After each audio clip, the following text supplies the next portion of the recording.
Hello there, good evening. I am here and it is time to play some Kerbal Space Program once again, continuing from where we left off last stream. Let's see. I have once again added just a tiny bit of mods. This time I actually found out that there is a version of Ferrum Aerospace, I don't know why I didn't find it before, that is compatible with the current game version that I'm playing on, and that reworks the aerodynamic model of the atmospheres. Obviously, only affecting us with Kerbin right now, but for all the atmospheres in the game, so that they follow a more realistic kind of model for how that works. And where we left off last time was with the Walkie Talkies being built, ready to get our communications network online.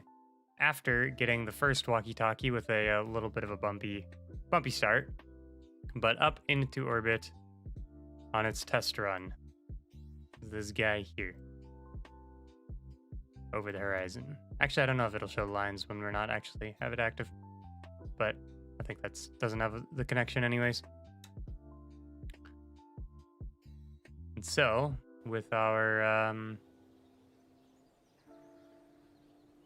let's see, yeah, we're still waiting on these to be built, and I think the plan was to actually finish building them. We'll just warp ahead.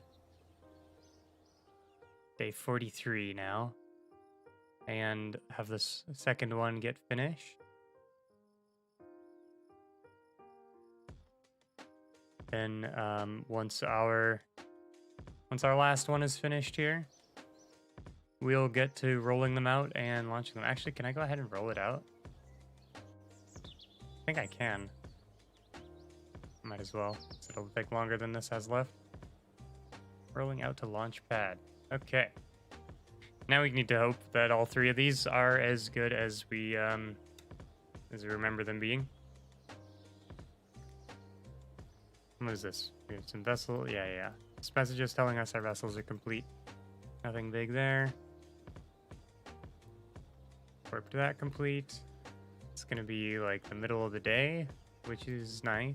Should mean we have a nice, bright, sunny launch. Okay. So we have it at the launch pad ready to go. Let's see where the one that we already orbited is. Because we're going to need to try and get these. Oh, boy. So the one we orbited is like right above the KSC right now. It looks like we can see the line while in here. It was above the horizon a minute ago.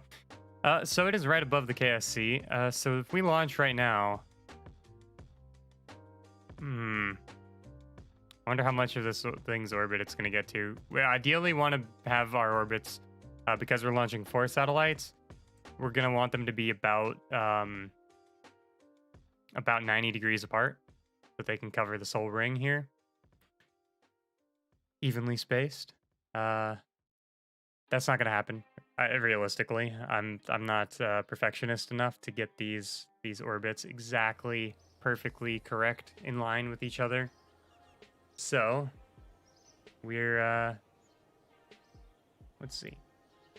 We're gonna have to play it by ear, but let's go ahead and launch this and see where it ends up. And then if we have to, we'll do some maneuvers to try and get it into the right phase. And oh boy, I'm gonna have to break out my old notebook and not tonight, of course, but start thinking about math, because I don't want to bumble around on this like a fool on stream. And there is math you can do to change these. Oh, look at that. It's such a nice looking little rocket. It's adorable. Okay, throttle to 100. We'll put the flight engineer over here, and I think the importance stat, their apoapsis, and our delta V, which is also shown over here on the right. Okay, staging's all good. Yes. Then let us be off with our first launch of the day.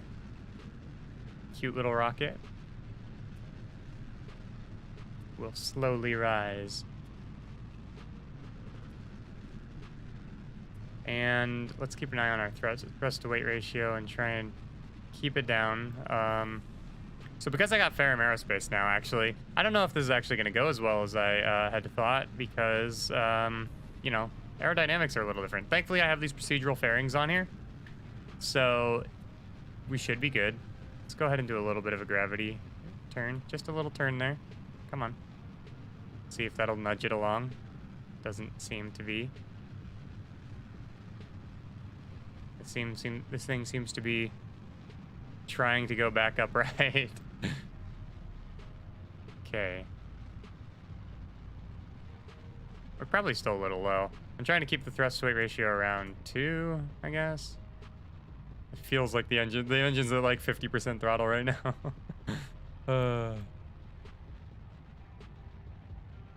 It's nice working with small little satellites like this because it's so easy to get them into orbit. So such little amounts of fuel is required. Okay, come on. Keep rotating, keep rotating. We need to go a little more sideways. Oh, we went a little too far sideways. Oh, shit. Pull it back, pull it back. Okay. Yeah, don't want to go too far to the right of this, of the little prograde reticle.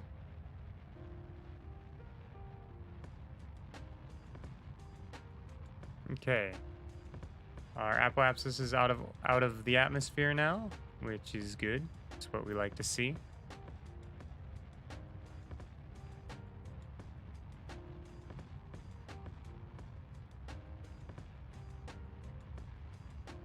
Looks like a lawn dart.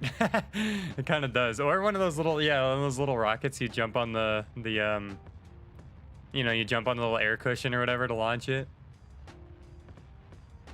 And I believe that's it for that stage. Okay, cool.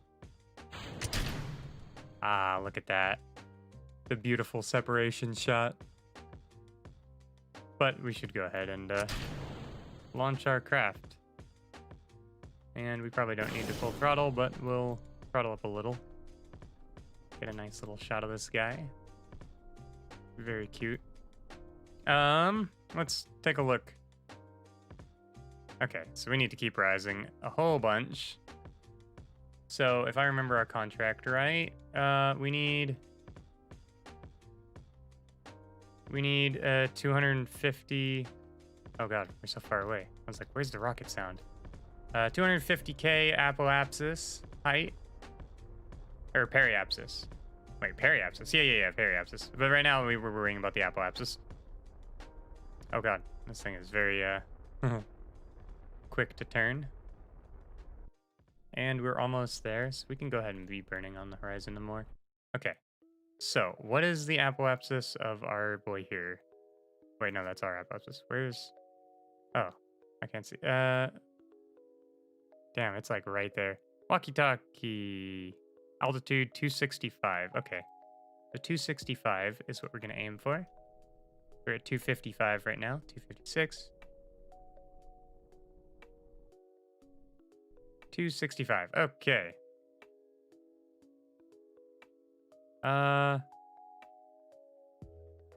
Oh, you know what else I realized? Oh, shit. You know what I just realized? Trying to do this orbit thing is since we only have 2 of them in orbit right now, and I did not wait properly for this to be 90 degrees away. And this is ahead of us. We're not gonna have, like, once we go over the horizon, we're not gonna have any communications with the KSC. That might make this a little awkward. Let's time warp a little. We're still not too close to the horizon yet. But I think when we get closer to our apoapsis, what is our time to 2 minutes? Okay. Thankfully, we're building a little bit of separation here.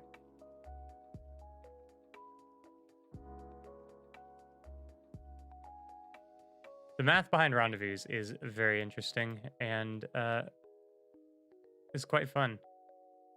Not knowing the math behind Rendezvous makes it very difficult to actually try and dock in this game. Um, I mean, it's still completely possible, and you can do it, and it just is like trial and error essentially, instead of well, knowing what you're doing. Okay, we're gonna burn just a bit. Actually, we're still 40 seconds away from the apoapsis. We're like slowly raising it. Let's see. I want to do this without raising the apoapsis much, because it's trying to get to about the same as where they're at. How much delta V do we got? Okay, we got a load of delta V. Things are looking good. We are getting awfully close to the horizon, though. Our periapsis is we have achieved an orbit, so that's good. I wonder if I can look at the stats of that thing. Probably won't have much chance to do much more with this before we actually hit the horizon and are unable to communicate again. So I think I'll just go ahead and let's see. We actually did raise our apoapsis a bit there. Try and circularize a bit. We need to get inside our parameters for ComSat 2, as it is in our contract. We need our periapsis is not yet above the requirement yet. Oh shit. Well, there it is. We lost communication. We went over the horizon. Damn. We didn't quite meet it. My eccentricity is a little too... Yeah, my eccentricity is a bit too high. It's about 2.5 times what it needs to be. That if I had just raised the periapsis just a little bit, I think I would have met both of these pretty easily. That is unfortunate. But look, the two satellites are talking to each other, and that's what, a good 30 degrees? 30 degree angle. So it's not quite what we needed. It's not quite what we were looking for. Oh well. Let's head back to the to the Space Center and start rolling out the next one and see if we can line up the timings a little better. If I can try to launch the next one in front of the two that I already have, we should be able to like keep in touch with the KSC a lot longer and actually do some of these fine-tuned maneuverings.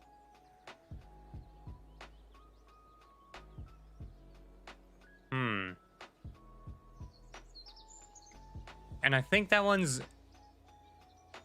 I'm trying to think if that one's orbit being lower is better or worse for what we're trying to achieve. I guess we'll find out when we see this. While this is rolling out, let's go ahead and look, because we just warped ahead 18 minutes, I think it was. So the lower one, because it's lower, it's going to go faster. Which means I think it's actually slowly going to close the distance on the one in front of it too. So this is like the opposite of what we want entirely. This is not ideal at all. Okay, it's at the launch pad now.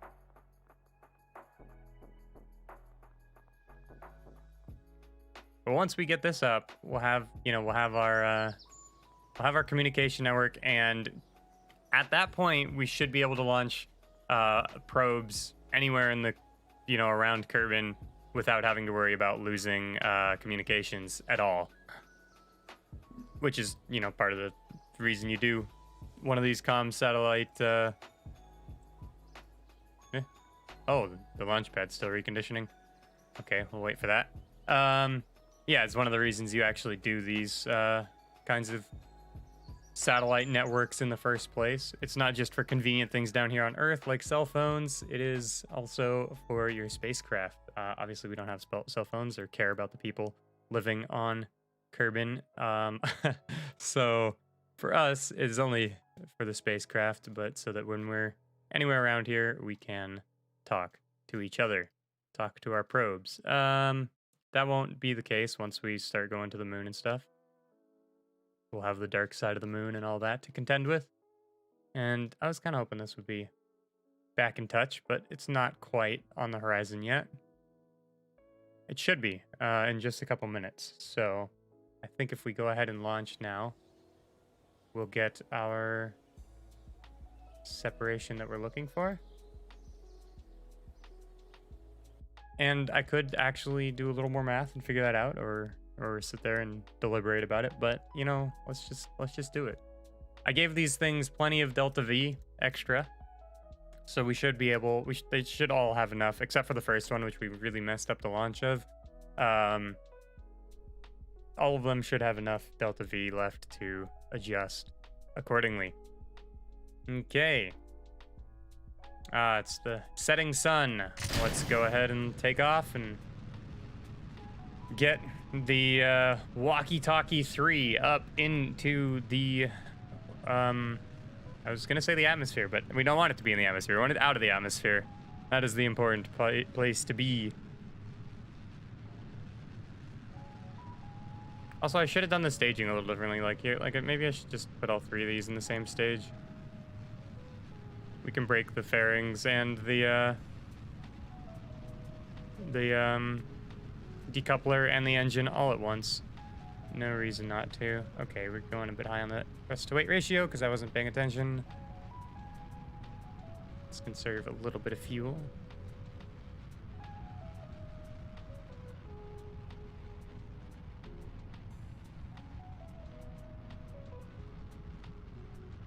This is actually a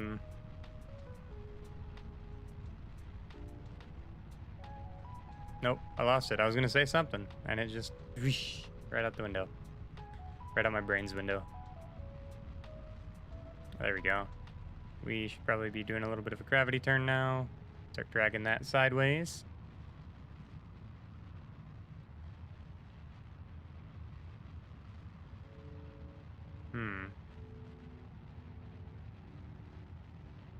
Not very good at this whole gravity turning thing. I understand the theory behind it, but I feel like every time I let gravity get control of my craft and start turning it, I become very uncomfortable. Because I feel like it's gonna start spinning like a baton like it did, well, like a few of my spacecraft did last time.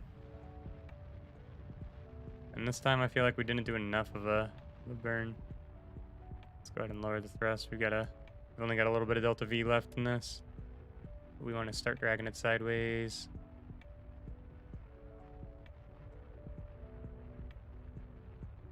I don't think that's quite over the horizon yet for that Walkie Talkie. Walkie Talkie 1. Oh god, they're all just named Walkie Talkie. I gotta go in them and rename them to like 1, 2, 3, and 4. Okay. Let's get this beautiful shot. Let's see. Where's the seams on this thing? Oh, there they are. Yeah, let's get this beautiful shot. Yeah. The breakaway. Ah, yes. Very nice.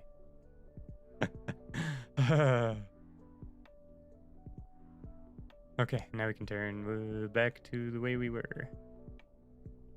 Don't know why. I like being in this orientation. Okay. Now let's launch. Get that apoapsis up. Same as always.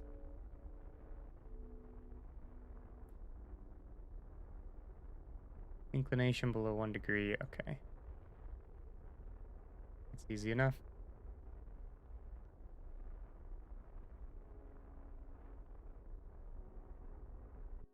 And we should probably... Ooh, look at that. There we go. Now it has... So now Walkie Talkie 1 is able to talk to the KSC by itself. So we are... So we'll definitely be able to control this one for like 3 times as long. That's not true, because these aren't properly spaced. But we'll be able to control it for a lot longer.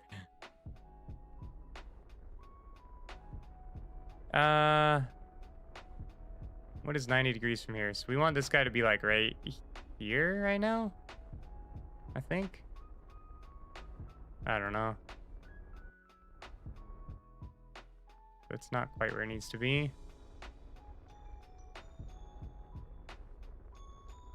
Got Got 1.3k delta V's. Okay. Oh wait, did I go a little too high on that? 263. Oh yeah, I went a little bit too high on the apoapsis. Oh well, that's fine. Unfortunately, because I haven't upgraded my my nav station yet, I can't use maneuver nodes. All we can do is just kind of eyeball it. We'll just wait. Now we don't have this time constraint though, because all of our satellites can see the KSC. So even once we're over the horizon, which I believe we just went over the horizon, we're still able to communicate with both of the other satellites and everything's good. Okay, 30 seconds till we get to apoapsis, so let's go ahead and circularize this. This is also not the separation we want. Oh, man. Oh, well. We'll figure it out. Funnily enough, the requirements for this don't say anything about like the separation from the others. Don't have any way of measuring that. So technically we'll fulfill this contract even though we won't have a workable communication grid because they'll all be on one side of the planet. Which I think is kind of silly. I need to do this.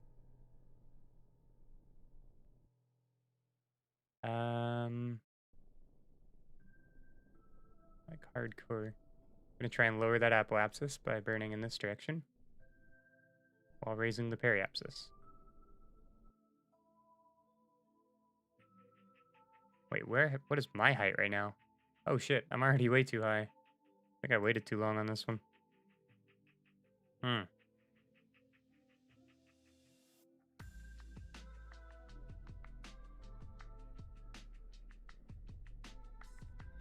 That's not working. I need to burn this way. Yes. There we go. Now we're lowering the apoapsis. And we have raised the periapsis. Okay.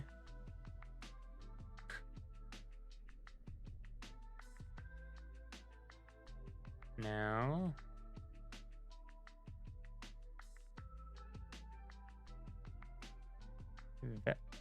Okay, so this is now in the proper orbit, theoretically, for it to count as completing the Walkie Talkie contract. So that's cool. We've got 800 meters per second of delta V. That is plenty. So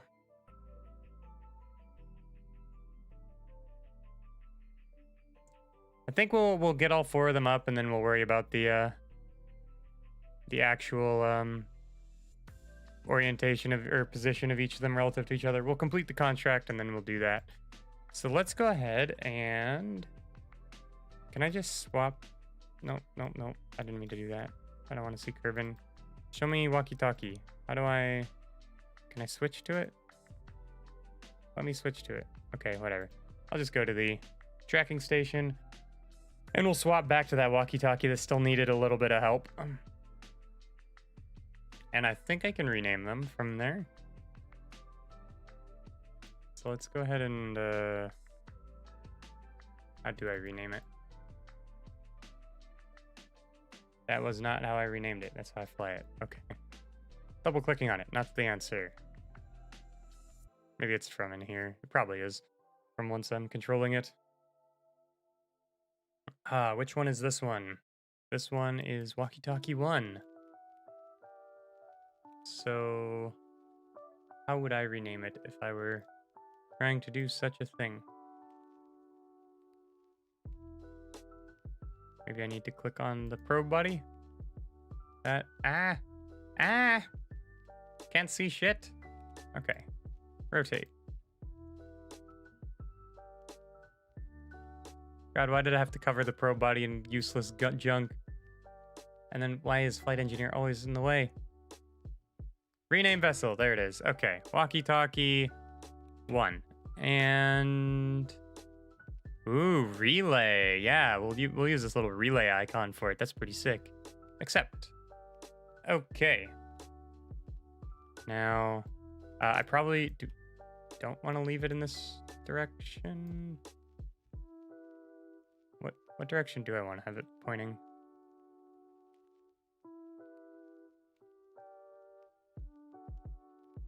Maybe like this. That gives it a pretty good catch of solar panels. I don't think it's having any problems with electric charge though, so it doesn't really matter.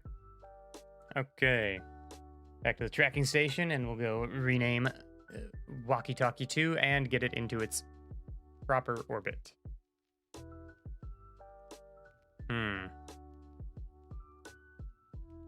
But look, I love seeing the lines. We can see the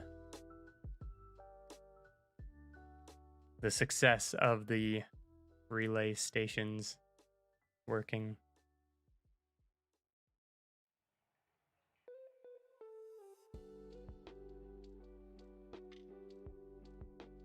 Yep, here's this little dude. Okay, so the trick was... Oh no. Ah, shite. I screwed up when I made this one. It has two Kerbal engineer panels. I accidentally symmetried it when I modified it. Oh no. Okay, well I can still get in there and... What is this? Why do the panels always want to open under flight engineer? Please. Give me a break. Walkie Talkie 2. Relay. Accept. Okay. Right. I mean, now we need to actually make this one do its job. It's conveniently getting quite close to its apoapsis in 2 minutes. So we can go ahead and just point it prograde.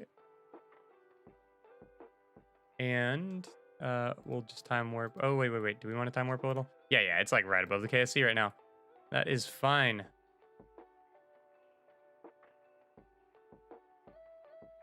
Come on, time warp, show me. Why can't I time warp? I broke it again. I don't know what is going on with this. Somehow I keep breaking it, and it won't let me time warp. Happens every once in a while. We can just go ahead and burn just a little bit, just a little.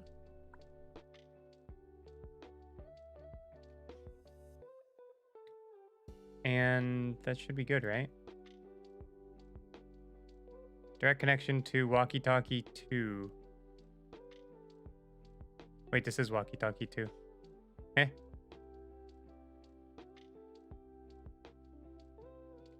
Oh, okay. This one is now succeeded in its job. It's reached the inclination. I want to just let me swap to that vessel from here. I swear you used to be able to do that. Maybe I'm doing something wrong. But we'll go back to the tracking station and then on to Walkie Talkie 3, which is currently named Walkie Talkie. And we will properly rename it as well.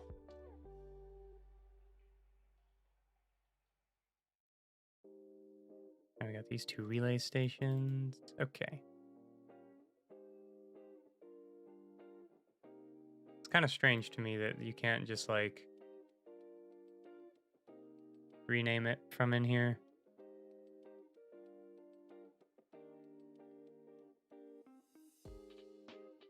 I feel like you should be able to. Oh, wait, info? Vessel classification? Hey, you can. Okay, good. That is a lot easier. We've learned something today. Accept. There we go. Walkie Talkie 3. Now our contracts are looking very confusing. That's okay. We'll leave the facility and get our last walkie-talkie up into the sky. Roll out, warp. But then we're gonna have to recondition the launch pad, so we might as well warp to that anyways.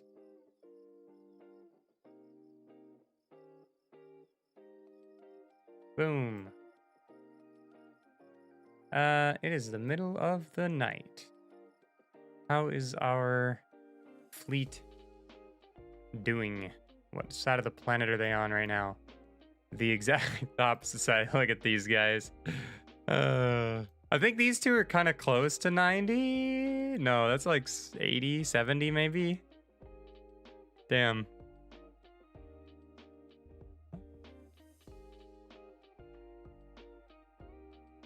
I put that right on the x-axis.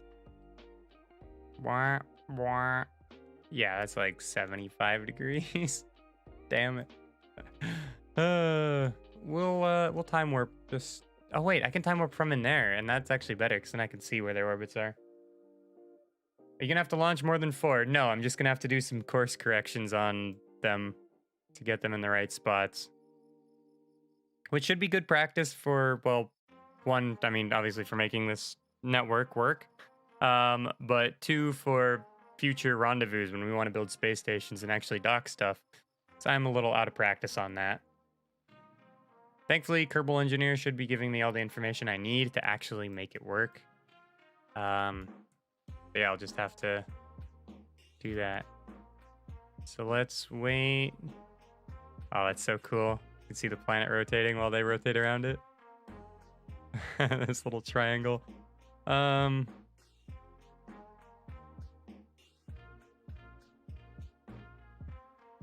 This should be good, right?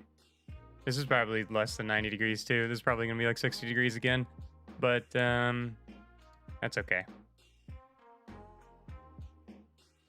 I do want to make sure that we have control over it while, like, I'd rather be a little less than 90 degrees for the launches, because if I get if I hit like, you know, if I hit over 90 degrees, then this might end up over the horizon before the without being able to connect to the closest other satellite, and then we won't be able to talk to it at all.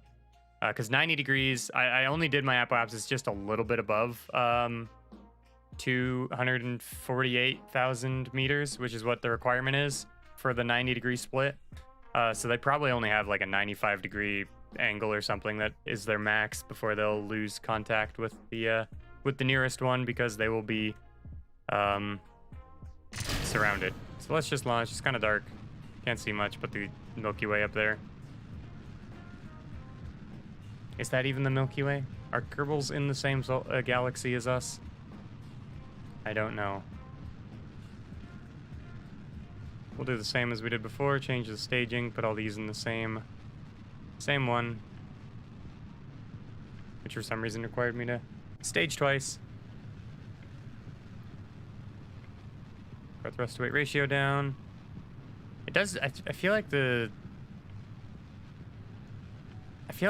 what you would call it? These Walkie Talkie rockets are like, I don't know, vibrating, shaking a bit on launch, and I wonder if that's just a Ferrum thing, or if these could be better. Like maybe it's something with these flaps that I put on them. It's not looking great. Okay, let's start turning.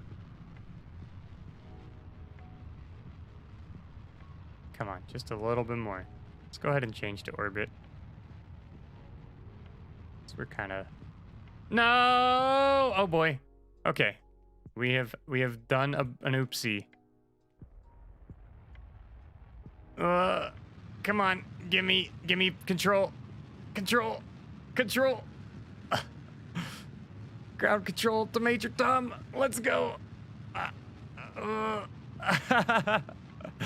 Okay, I think we fixed it a little, but that's gonna cost us some Delta V. The what galaxy? The Kermes? That's kind of cute. And there's like all of our Delta V for this stage. So that's that could have been better. We're not gonna get a cool little... I guess we can do it from this angle. Oh boy. Those exploded. I was gonna say we're not gonna get a view because it's dark, but we got some explosions. Okay, so we're gonna need to work a little bit extra hard to fix that little blunder there. Just trying to push for that gravity turn too much, and I got the gravity turn. I was flawless gravity turn. Uncontrollable gravity turn. Gravity did all the work. Okay, our apoapsis is almost there. Ah. Oh, God, I pressed the wrong buttons and didn't do my throttle right. Okay, so we went a little over on the apoapsis. That's not too big a deal. We are going to need to change anyways. So we're in the network. Oh, God. we're going to be like 10 degrees off from this guy, I think. Oh, boy. Let's see where we end up. Do. Oh, we're not going. No. We're still. No, we're not that big of a difference. Never mind. Okay. I went over. Shit. Go. Get in orbit. Stop screwing up this one. It's the last one. How am I screwing it up? Passing the apoapsis and everything. Okay, we've achieved orbit. Let's get that periapsis up there.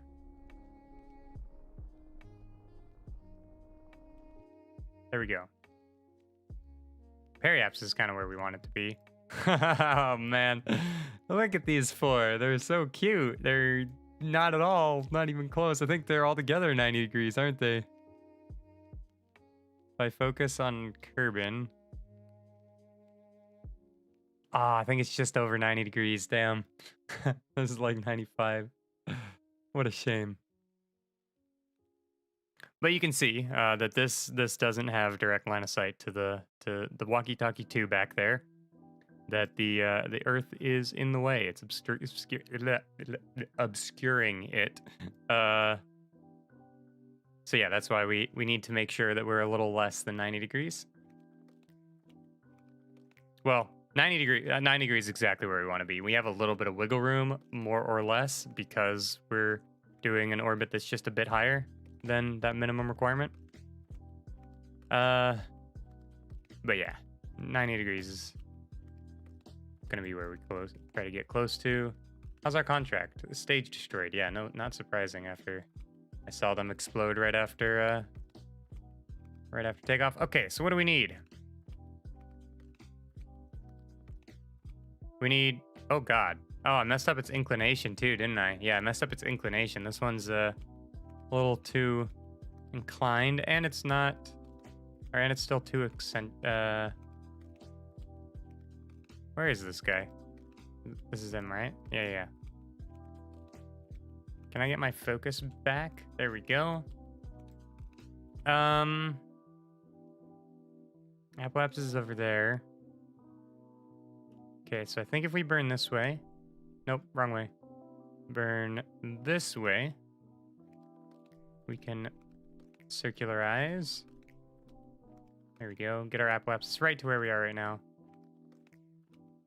This one is a little off compared to the others, but now the eccentricity is right. So now all we need to do is change the inclination, which is, that's the wrong way. Oh, we need to wait until about over here to change the inclination, actually. Need to wait until about halfway between our apoapsis and our periapsis. Thankfully, with our shitty network, we'll still have contact around that time, I believe. We can just time warp forward a bit here. Look at that. It's quite cool. Let's see. Will it go now? Yeah. We can change it from here. Change that inclination just below 1 degree. That's all we need. Wait, how did we end up with so much delta V on this one when we still screwed it up so bad? When we screwed up that launch so bad, what the hell? That's wild. We made out like a bandit with this. Okay, look at that. Now we just need them to... Oh. Awkward. Okay, now I understand. I was like, this doesn't seem right. How does this network work if you can throw all 4 of them in orbit like this and then it's calls it good? No, this last requirement for the contract is that you remain in touch with the Kerbal Space Center for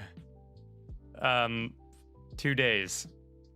And clearly that is not going to happen, as we're about to see here. Once that last one heads over the horizon, we will, this timer should reset. Let's make sure this thing's oriented properly while we can. Oh yes, look at that. That is catching some sun. But we are about to lose contact, so let's go ahead and rename this. Walkie Talkie 4. Relay. Go. Good stuff. Okay. And maybe before we lose contact, we need to try and, Yep, there it goes. It just, like, undid everything here because none of them have connection. Shite. No connection, so it says. Ah, play computer. Okay, well, let's just wait around. Circle the Earth once, and then once we get back in touch with the KSC, with this guy, we'll go ahead and start working on our fixing these orbits thing, because, oh boy. This is gonna be an adventure. I don't know what I'm doing. So, this one is currently ahead. Yeah, the one I'm currently piloting is Walkie Talkie 4. It is currently ahead of Walkie Talkie 3. Do I want to start with this one? Maybe I should start, like, Walkie Talkie 1 is the one that has the least delta V. This one has the most. I should probably do everything relative to Walkie Talkie 1. Which means I should actually go to Walkie Talkie 2 right now. Start there. We're going to do Walkie Talkie 2, and we're going to try and fix its orientation. Get it on the proper 90-degree angle-ish distance away from Walkie Talkie 1. Okay. Walkie Talkie 2. Ugh. It does not have a good orbit for this, but that's okay. We can fix that. That's what our job is. That's what we're flying it for. Let's see how much Delta V's this one has left. Hopefully, it has a decent enough amount. I mean, even the first one that I'm not changing, I think still had like 400 Delta V's left, which is plenty. But I do want to save some Delta V's to have these deorbit once we want to actually replace them with something a little more high tech in the future. But who knows? Maybe we won't replace these. Maybe we'll just let them keep on trucking along doing their jobs. But getting a nice communication network out at like a geostationary orbit, a Kerbal stationary orbit, would be pretty cool. Okay, so what do we need to do to get this guy to back up 90 degrees from Walkie Talkie 1? Let me see if I am smart enough to figure this out. So, right now, it's there. We're here. We need to slow down. Yeah, if we slow down, we can pull back to here. Yes. I think I'm onto something here. I think I'm having a brain blast. Okay. Let's go ahead and orient this thing. Prograde. And we are going to burn. Shit, I should have looked at its orbital period. 49 minutes. 49 minutes. But I already changed it, so I don't know. I don't know what it was before. Shit, I'm an idiot. I should have looked at that. Let's change its orbital period to...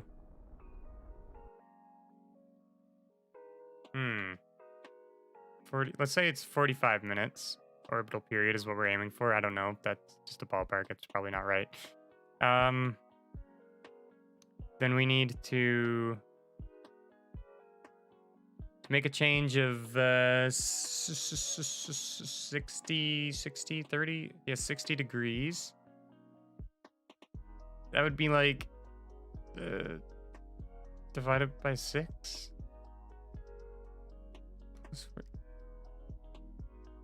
So we might be there already, maybe. I don't know what I'm doing, by the way. I don't remember my my equations from math, so or from, you know, orbital maths. So let's see if this works. Go ahead and watch them zoom around. Go to 100 time. We could even go to 1,000 time. Oh god, oh god, oh god. Okay, no, let's not go so fast. How are we looking? That was way too much. What am I doing? That's not good. Okay, we might lose contact with this guy. So how much does that end up being when we get to periapsis? That's looking a lot more like, I mean, it's already like 120 degrees. Oh no. So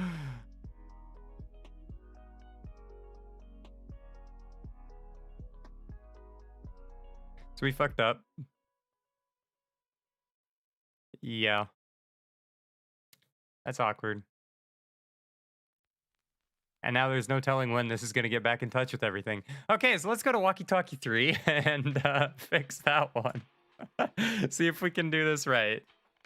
Oh, God.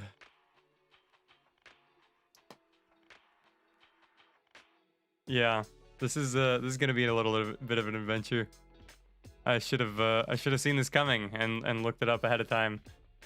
Gotten familiar with my my formulas, because that wasn't a formula that I just did there. That was just like napkin math, and it didn't work. Like at all. Because we weren't already in the same phase, too. No, that does make sense. I basically added like a 90-degree split to it, to what was already there. Huh. Let's see, what are these orbital periods? They are almost exactly 45 minutes. So 45 minutes was the right place to start. We have communication with the KSC right now. Let's just increase that orbital period a bit. Doing it from right over the KSC is probably a good idea. So we're gonna raise the orbital period. No, this is the one we want to lower the orbital period on. Oh god. So we want to go faster than Walkie Talkie 1 because we want it to walk forward. Let's lower it down to orbital period of 42 minutes and 30 seconds. Let's aim for that. Okay. I should leave a little bit of leeway. Let's see where it ends up. We might end up right on top of Walkie Talkie 4. I don't know. Distance from Walkie Talkie 1 is growing. Growing. Oh boy. I think we did too much again. Maybe? Well, it's at Walkie Talkie 4 right now. It's passing it. Oh boy. Passing it. Oh lordy. Wait, is that 90 degrees? Did we do it? I mean, that's a lot closer, right? Have to wait to circularize until we're in contact with the KSC again, which should be any moment now. Okay, there we go. Let's raise our... We only have 750 meters per second of delta V's, but that's plenty because we're doing just small course correction type maneuvers. Nope. Wrong way. There we go.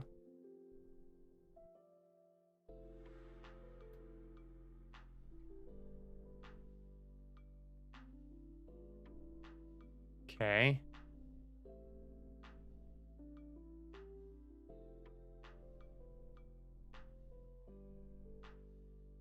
Is this one got the right eccentricity now? That isn't quite 90 degrees. I feel like it's closer though. Where's our other guy? Oh boy, he's still way on the other side. All right, let's just forget about that guy. We'll go to Walkie Talkie 4, right? Walkie Talkie 4 now. Get that one ahead. So that one's definitely in the wrong spot. That one needs a bit of work. And we can do this with much smaller maneuvers than I'm doing here, and I probably should be because I don't mean that'll make it take more orbits before it gets where it needs to go, but we'll have a little more control over it. So Walkie Talkie 4. Yep, that's the one. Oh boy. Oh boy, indeed.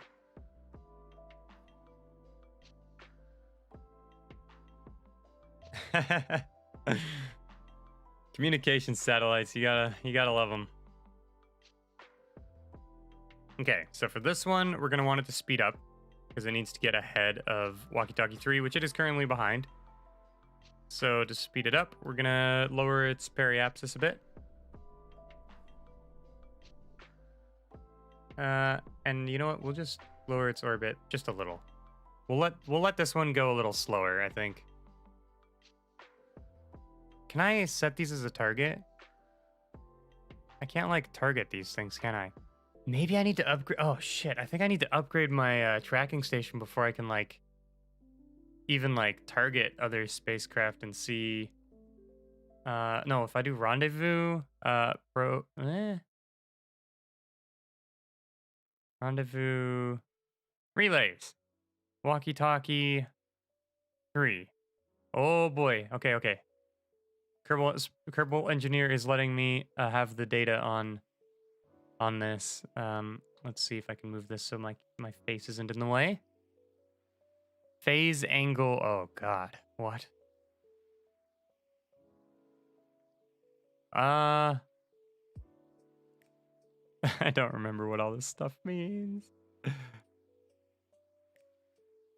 Phase angle, huh? I don't know. Oh wait, no, that makes sense. The phase angle right now is like 4 degrees because that's our yeah. The phase angle is what I'm looking for. Phase angle, that's what I'm looking for. It's like 4 degrees right now. Let's go ahead and do an orbit and see. We should be speeding up just a little because we lowered our periapsis, so we should pass it. Phase angle goes to 0 and then bloop, and oh god, it goes the opposite way. Now it's like 360 degrees. But that's fine. We don't care. They're actually talking to Walkie Talkie 2 now. Look at that. Oh boy. So that wasn't much of a change, but it's gotten 10 degrees on this side. This is really helpful, being able to actually see the degrees instead of having to eyeball them. Actually, it was only 8 degrees. Let's do a few more orbits and see where we end up. Oh god, okay, that's a little fast. We're looking for what is it? 270 is where we want it to be, I guess. Relative phase on this thing. We can keep going around. Hopefully we'll have connection. We're at 330 right now. So we're getting there. We're getting a little bit of distance on it. This is kind of working. What would we do without Kerbal Engineer? Phase angle is lowering. So it's the apoapsis, which is where our phase angle needs to, where we need to measure our phase angle from. 318.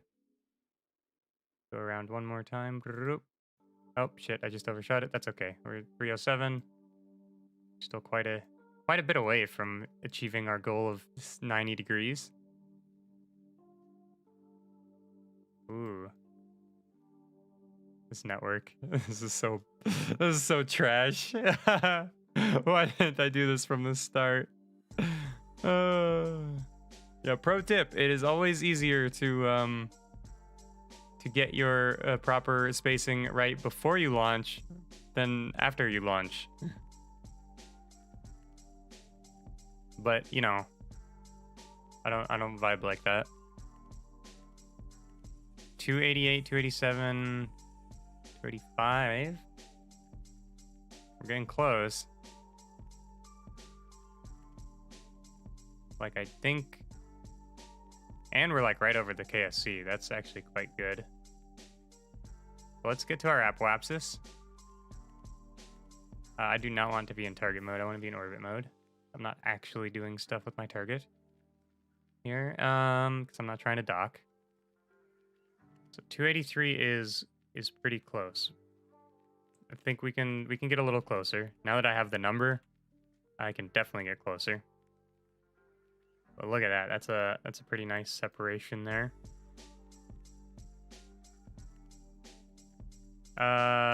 It's gonna change though, isn't it? Shit, I forgot because we still need to fix this guy.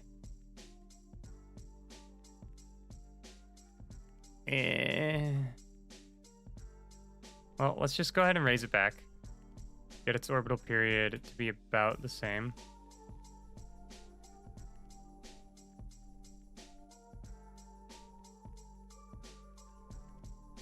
About where it's supposed to be anyways.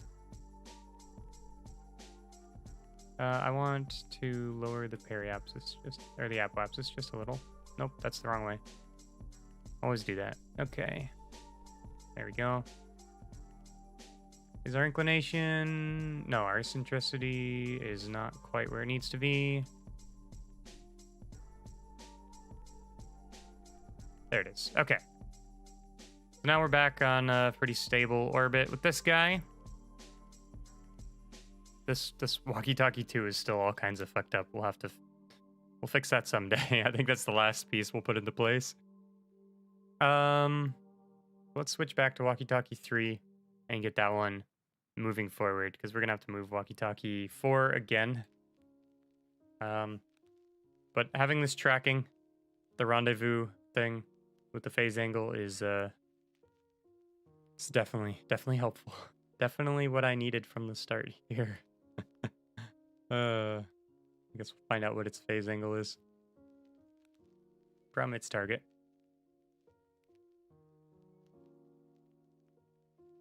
Once we get all this, then it'll be time to make our mapping satellite, which I'm really excited for.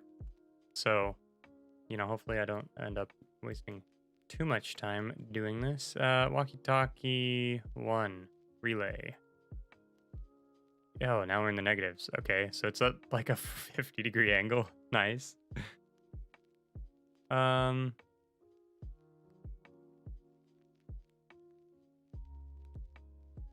We'll go until the apoapsis, I think. Since we're trying to speed up here, we'll do the same, of slowing down, rather. Or lowering our orbit, yeah. Speed up by slowing down. Why did the phase angle just go positive? Doesn't matter. Oh, it's because we brought the periapsis from outside to within, I guess. Okay. That wasn't a big change. But I think that's good. I think we want to just kind of take it slow. Let it get into the right spot over many orbits. We'll just watch that phase angle go down. 303, 296, 290, 287.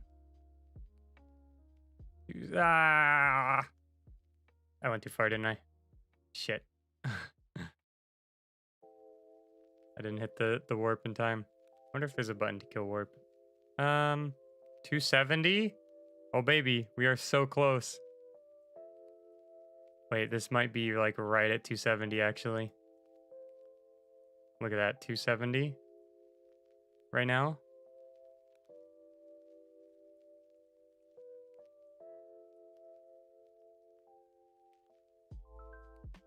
Oh, it's lowering. Okay, okay. Let's match. Match speeds. Go, go, go. We need to do this. Actually, if I go to my target, can I like... How does the target thing work? Can I do my relative? No, that'll... No, that's not what I want.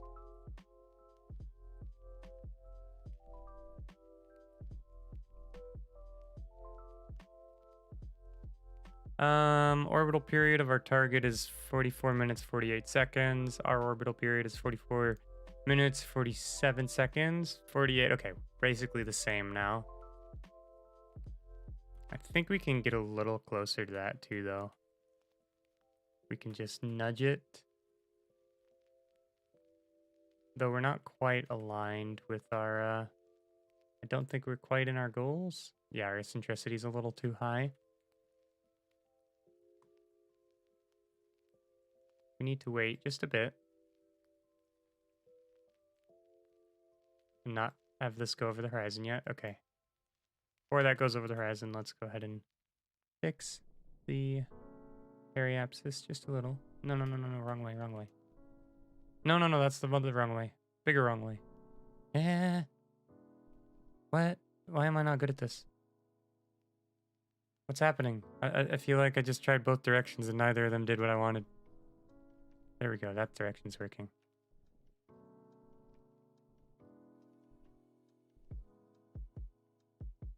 Okay. We've achieved it. By the way, because I'm not doing perfectly circular orbits and like getting all of these, well, it's not even perfectly circular, but because I'm not getting all of these like literally the exact same orbital parameters, just with a different phase, eventually, you know, if I do a mission out to Mars or something, you know, and take a year, eventually these are gonna all fuck up anyways. So I am gonna want other backup relays to essentially act as intermediaries to not have to deal with that sort of thing, that problem. But it should be fine for the 2-day requirement. Okay, that did mess up our alignment with Walkie Talkie 4 quite a lot.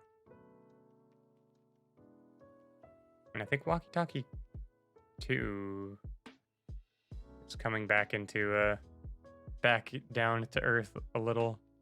Might be able to align that one, at least get it out of its crazy orbit.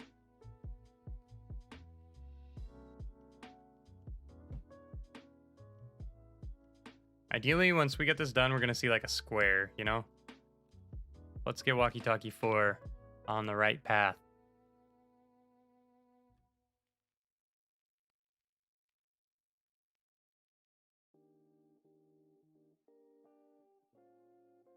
Thank you again, Kupo, for the name Walkie Talkie. These guys certainly are doing a lot of walking and a whole bunch of talking, and the connection seems about as stable as the Walkie Talkies, so it was very aptly named. Kudos. Wait. Switch target to... Eh? Oh, that's switch to target. Oh, shit. What was my target here? Can I, target selection, Walkie Talkie 4. Switch to target. Okay, so cool. This actually lets me switch there. That was unexpected. Oh, you know what I'm gonna do? I'm gonna quick save.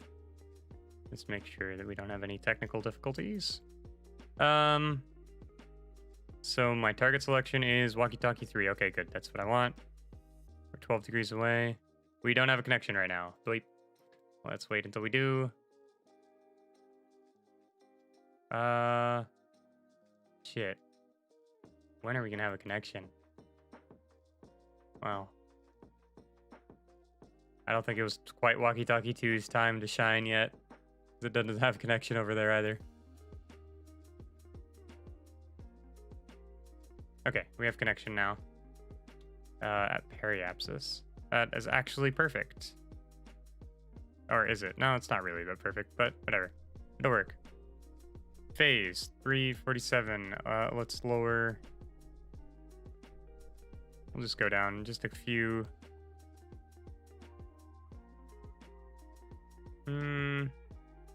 That's gonna be pretty slow.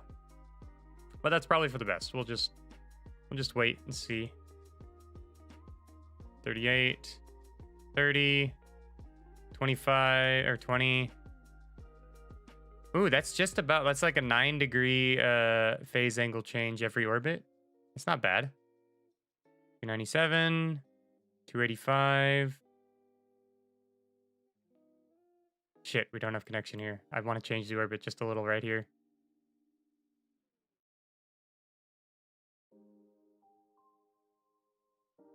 Why is this thing bugging out? Wait, stop turning.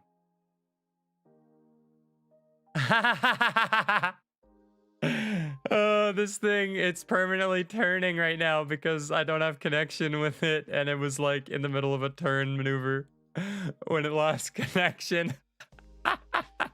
Look at him go. Oh, that's great. Happy accidents. Okay, we should get to the Kerbal Space Center soon-ish. So I think we're going to overshoot the 270 that we're looking for just a little. What is our current height? 260?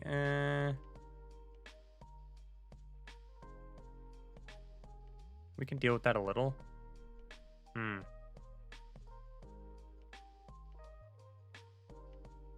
think if we do this, and then we go forward just a little. Okay. Now we should be able to make one more orbit. And we're not going to have connection when we get back there, though. Shit.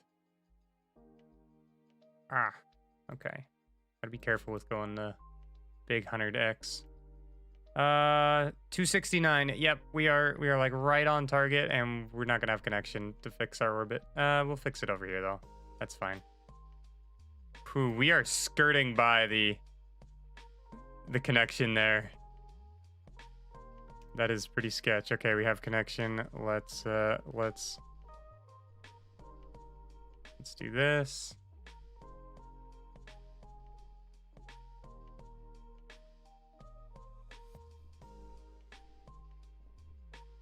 Our orbital period up where we want it to be with the rest of them. Okay. Oh god, I think these two are already moving out of phase. Oh no. That doesn't look like 90 degrees to me. I wonder if to fulfill this contract, they explicitly can only be connected to each other.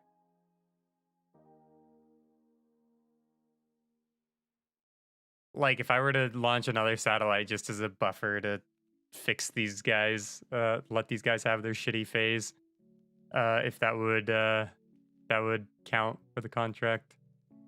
I don't know. Walkie Talkie 2. Let's switch to Walkie Talkie 2 and get it focused on the right target. Which at this point is actually two of them, right? Because we could have it go to Walkie Talkie 1, be in phase with Walkie Talkie 1, or be in phase with Walkie Talkie 4. Because it's going to be the other side of this square that's not really a square. Maybe we are going to need to move Walkie Talkie 1 back a little. Or get these on like an exact perfect circular orbit.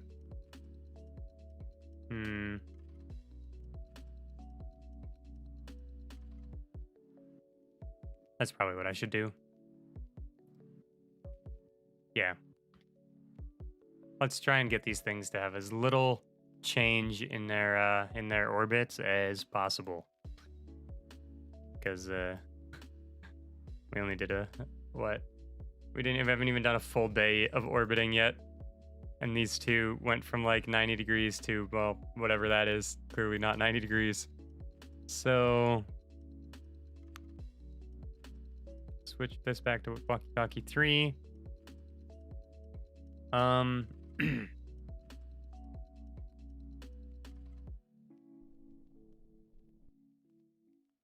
No, this direction. Okay. Apoapsis 261. Not good enough. We just crossed periapsis.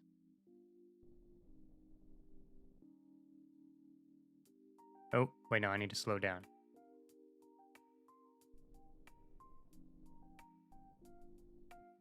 $258. Oh god. I don't know if I have enough precision to actually achieve a circular orbit here. Ooh, that's pretty close. That's pretty close. 0.000003. Wait, I think I said one too many zeros. 0.00003. Yeah. Okay. That's pretty circular. So this one's not going to change. Not going to move much. And the magic number is 258,696. Somewhere, okay, so somewhere around 258,600.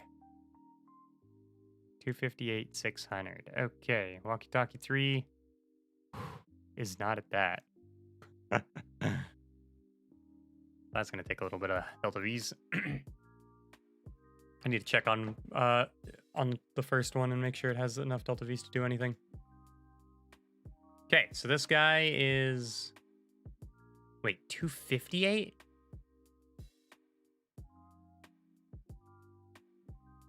That's a little low.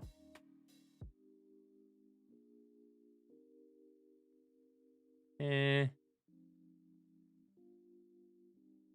go to Walkie Talkie 1. I want to see how much delta V's it has before I do this. God, what a disaster. Communication networks are hard. This kind of thing really makes you appreciate how much effort went into the networks that we have in real life. 492 meters per second. Okay, that should be plenty. Still.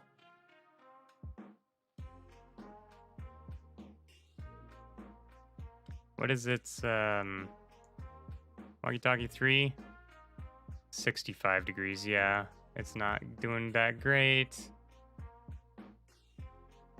So I actually want this one to slow down.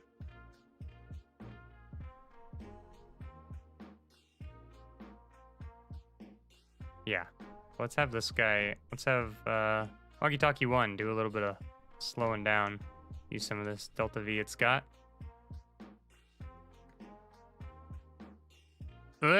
These two lost connection. Shit. It's because this one's on a smaller orbit. Shit.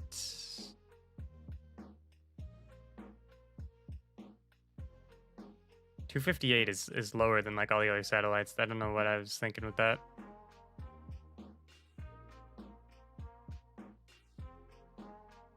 Okay, let's just try and get Walkie Talkie 3 and Walkie Talkie 1 on the same orbit, and I think we'll aim for...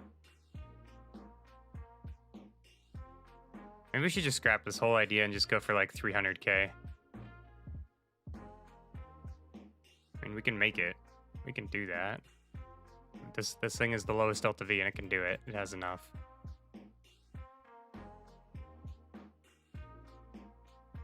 It's phase.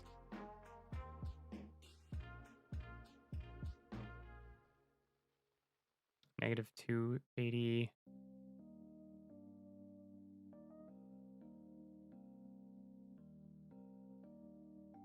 Negative 289. Wait.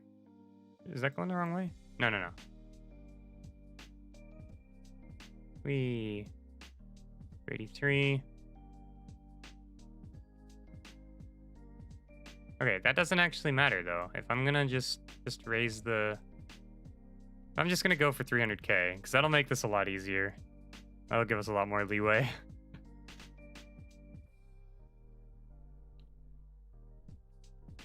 So let's raise the apoapsis to 300K. There we go. Apoapsis at 300K. There's like no chance in hell we have a connection when we actually get there. Can I use flight computer? Ooh, I could use flight computer. Hold on. How do I do this? Prograde points. Oh no, but I don't have a prograde relative to orbital velocity. I don't know if I can add one of these. Oh wait, ooh. Okay. I haven't used this. This is a RemoteTech's flight computer over here, which allows you to plan out maneuvers for when you're to input commands, basically, while you have a connection. for it to execute when you don't have a connection. And I waited too long. I can't use it. Damn it. Shit. There goes the connection. Ah!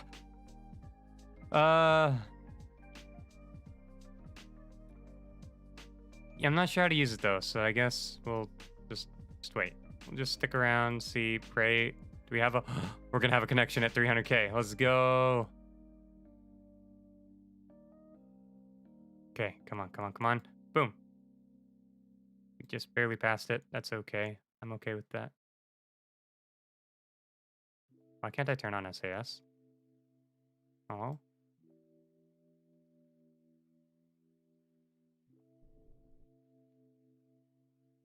Why is there no SAS on? Eh?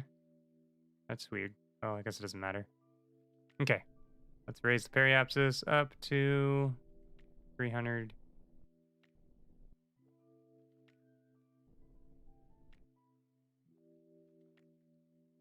Why have I lost control? Wait. Eh? Eh? Is it because I did something on here? Oh, it probably is. Can I just say, no. Just go away. Just off. Let me have control. There we go. Okay. A flight computer. I don't know how it works.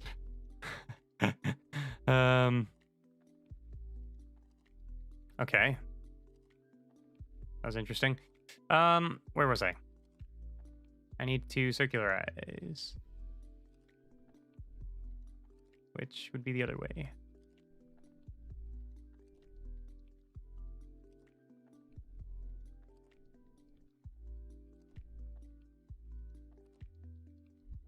Trying to get the 4 zeros on the inclination, I think, is what I want.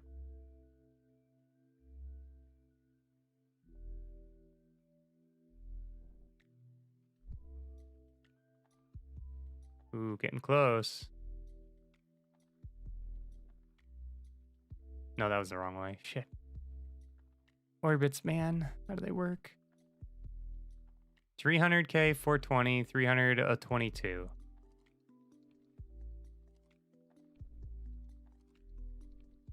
Ooh, I just overshot it. I don't know if I can actually get 4 zeros. I need like RCS thrusters or something that has a really, really tiny thrust to actually have the fine tuning ability for that. These are 200 meters apart on the circular, which is close enough. Like that's good enough for government work.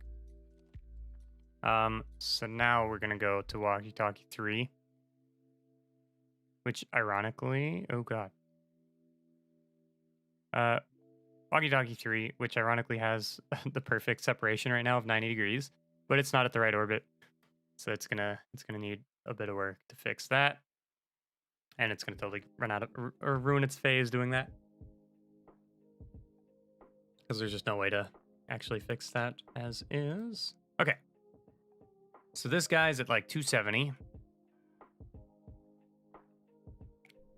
Let's just go ahead and have him raise his apoapsis up to 300. He might be our second lowest on Delta V. 300, 100. Okay, perfect. This guy might have contact. This guy should have contact when he gets to his apoapsis. I still kind of want to use the flight computer. Like, this feels like a good place to try and use it, but I don't know. I don't know how much Delta V it'll actually take to get back to circular. Let's just go forward and see where we're at. Yeah, so we're 3 degrees over right now.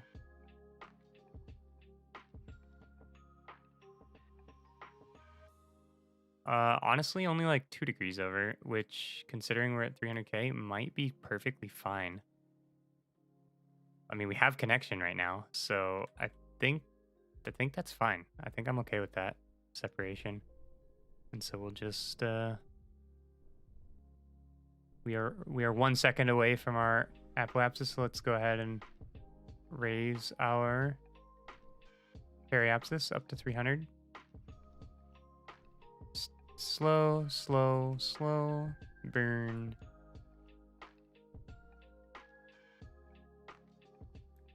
Very slow.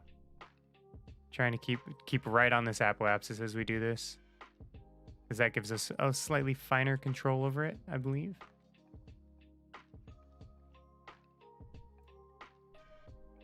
But we're obviously going to lose, you know, these are going to end up about equal distance away as we start circularizing.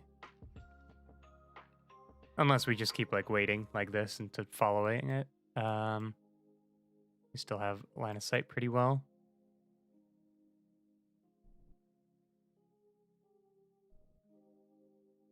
Okay, that's only 100 meters away. That is about the same eccentricity.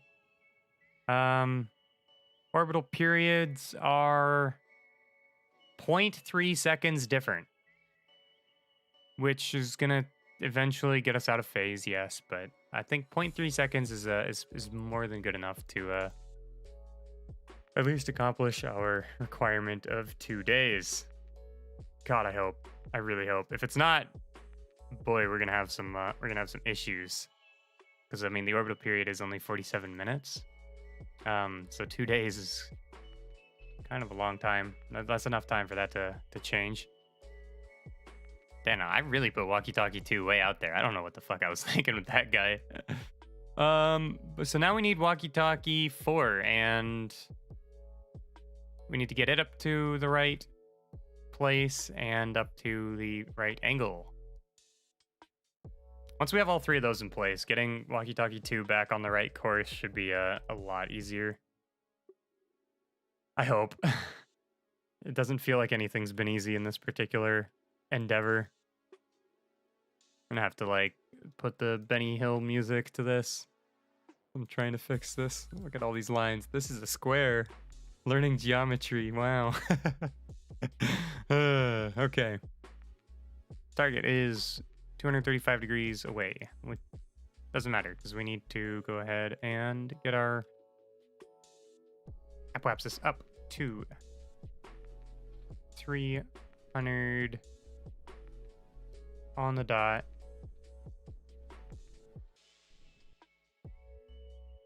$374 meters. I think that's let's just do a quick little bop, bop. There we go. 200 meters. Yeah, that's good enough. Okay. Now we wait until we get close to our apoapsis. Oh, we're not. Yeah, we're gonna have connection. We're gonna be right over the Kerbal Space Center ourselves. Not quite, but we'll be close. What's our phase right now? We're actually lowering our phase. That's not ideal. We need to slow this one down, which means we're gonna need to increase our orbital period. Ah, I passed it. Shite. Okay, whatever. It's fine, because we're circularizing. Doesn't really matter. We'll just raise our, Nope, wrong way.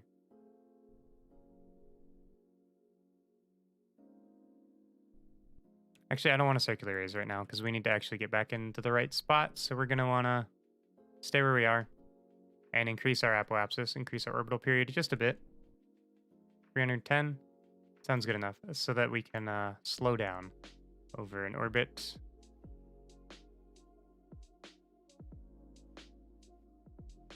Is that right? Am I doing that right? Wait. Walkie Talkie 3 is over there. Why is my phase negative 127? That doesn't even make sense to me. My brain doesn't work good. What am I aiming for? 90 degrees? Negative 90? Yeah. Right? And it's slowly lowering.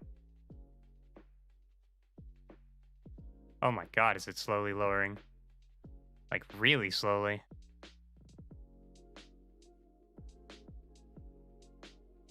Look at this. This dance of orbits. Yeah, I needed to increase that a little more. I'm gonna have control at the periapsis here. Oh, that's Walkie Talkie 2. For a second there, I was like, why am I this close to one of them? Oh god, what have I done? But it's okay.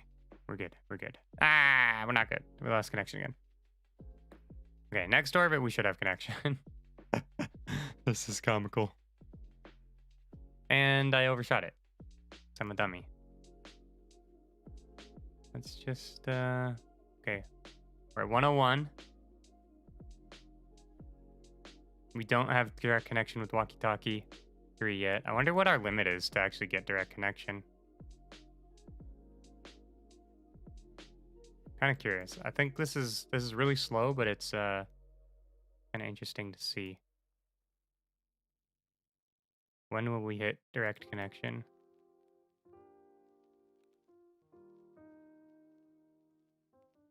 We're at 99 degrees right now. It's got to be soon, right? Right here? 98 degrees? No. No. Oh shit, we don't have connection again.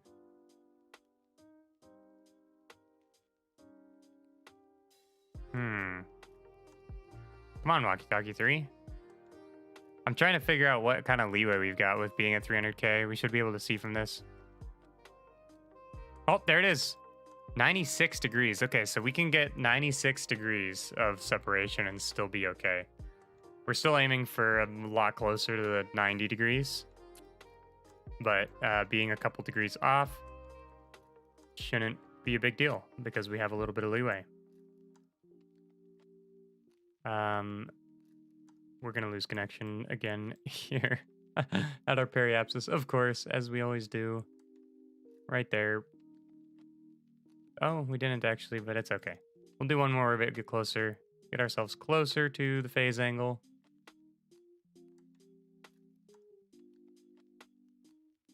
Because now we should basically have connection for 3/4 of it of the time. 92 degrees of separation. That's pretty good. And then right here, slow down time.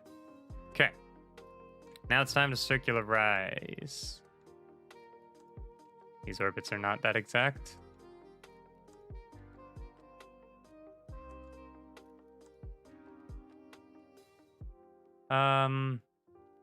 Yeah, it's time to lower our periapsis, or our apoapsis, blah, blah, blah.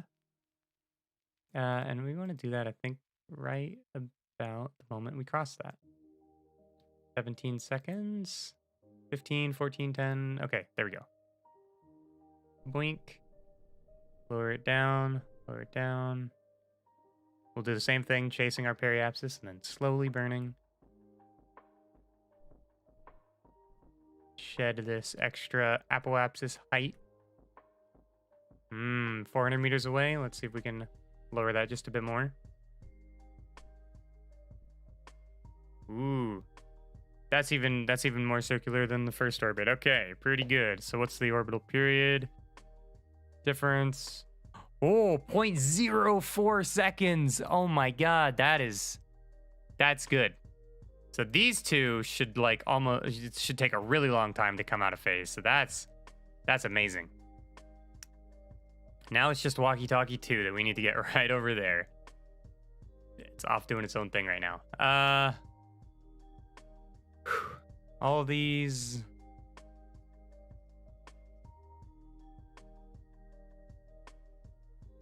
are having a good time, it looks like. Okay, Walkie Talkie 2. I don't know what's up with this. Direct connection to Walkie Talkie 1. I don't want it to have a direct connection to Walkie Talkie 1. Interesting. I hope that doesn't screw me over, but we'll see. Walkie Talkie 2. Switch to target.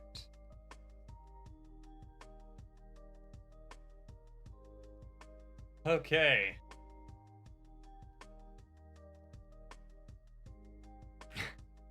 Now we get this disaster. Apoapsis height 470. Why? Why did I do this? What am I doing with my life? Wait, this thing still has 1,000 meters per second? What the? Man, this thing. That's nuts. Okay. Cool. I think we're gonna just wait until...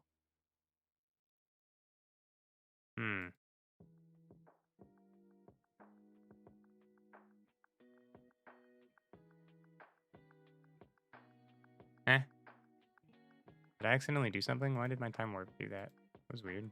Popped up with a thing and everything. Okay, so right here. Ah, we lost connection. Of course the KSC is right there. Okay. We'll wait until the other side.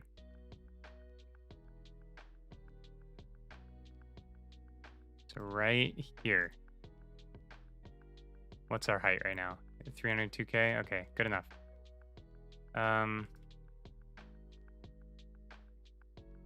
Slow our orbit. Oh, good. No, that's not what I want to do. I want to do... Why is this thing so finicky? Nope, other way. This way. Wait, back to target selection. Walkie Talkie 1? Yes, Walkie Talkie 1 is the one we want to select. Okay. Let's do this. Gonna burn a whole shitload of delta V's here. We're lowering our apoapsis height by an enormous amount. And our periapsis is now in line with the other, not quite in line, but closer with everyone else's. This is going way too slow though. So now that our periapsis is in line, we can reduce that down.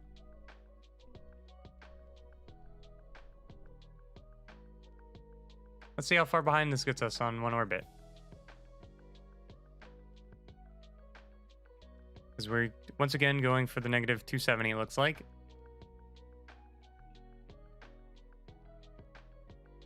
And that brought us like 30 degrees.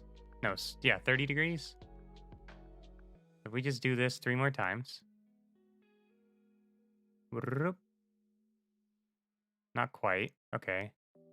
We're at 287 now. I think if we just lower it just a little bit more. Like there, maybe. This should get us real damn close to getting that square where all 4 of them can see each other. So that's the main thing we need here, is for all 4 of them to form a box where they see each other. And because then at some point, all of them will be seeing the Space Center at the same time. Or not all 4 of them at the same time. Any one of the 4 will be able to see it at any given time. So we're getting closer. Oh, there it is. We have achieved the square. Why is this? All right. Okay, so everything's good. We just need the eccentricity down low. So once we get back to periapsis, we'll go ahead and circularize this guy. It is going to be getting a little bit more leeway for itself here as it gets closer. It's going to be 6 degrees off, which isn't that bad. I can live with 6 degrees. In terms of phase. Okay, here we go. We are here.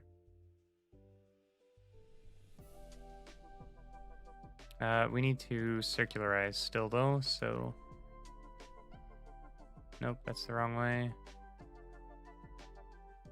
Is it this reticle? Is this the one that'll like... No, that's not right. Neither of these are working quite like I want them to. I want the apoapsis to go up. No, I want the periapsis to go up to where we are right now. Ah, that's because we're a little too low right now. Shit. In that case, I still want to lower the periapsis. We'll get the periapsis exactly where we want it to be for the apoapsis. So boom, 300,000, about 300 meters. Now the apoapsis is where we're going to burn. And now we should have connection through this whole process. So we can just chill and wait. And it's not a perfect square. It's a little bit more of a trapezoid. But it works. Look at that. They both had connection for a bit there. Okay, so now at apoapsis, we're going to circularize, and then we're going to get this contract done.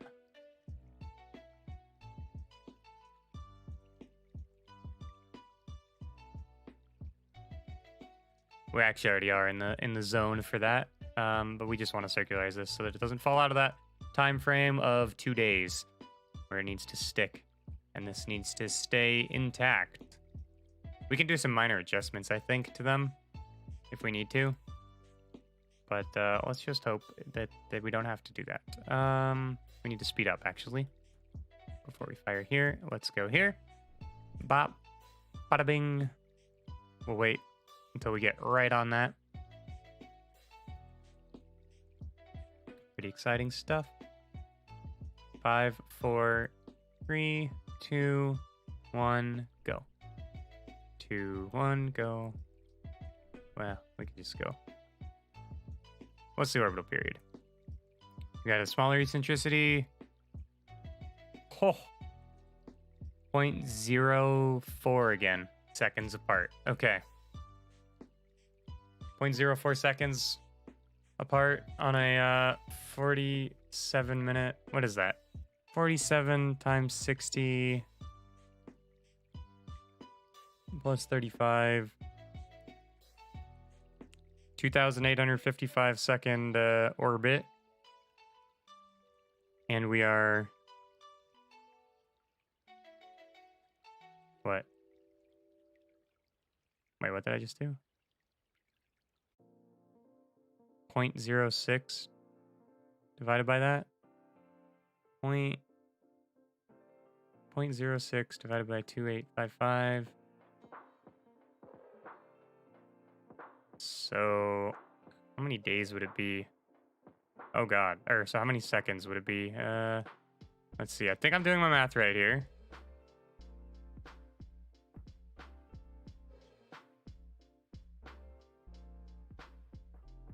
You know, never mind. I'm not doing my math right. I don't even know what I'm doing. Never mind. Screw that.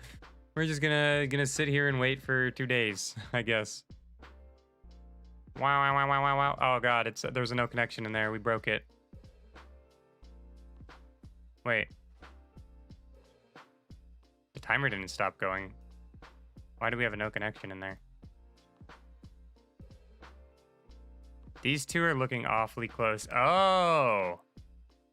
These two did lose connection. They lost connection along this line. Does that make sense?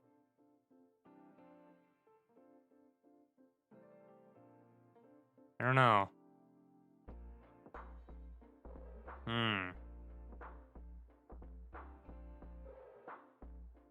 You know what we can do?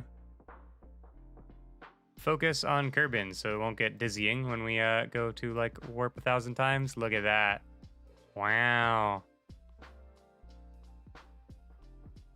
That's pretty nice looking. Now we just have to pray that this holds for a day.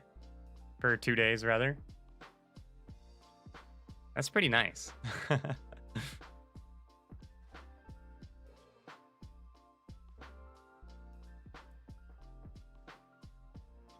We can even go to 10,000 times. Brrr. Look at that timer go down. We got 20 hours left. 13 hours, 12 hours. No! We lost it, boys. We lost it. No. They're not perfectly circular enough. Oh, shit. Oh, no. We were close. We only had like 12 hours left. So it is 4 and 2.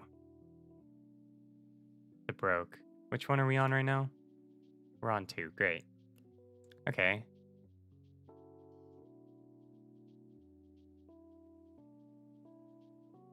Ah, 8 degrees of separation. Yeah, just a bit too much. Okay. Let's see. We need to slow down to go this way. So I think... What's our... Why am I turning? Wait, is this thing bugged? Why is it drifting? Why is it trying really hard to turn in a direction? Does this thing on? Again? Off. Why is it turning? Is that a bug? Something seems buggy with that. I don't know about that. Kill.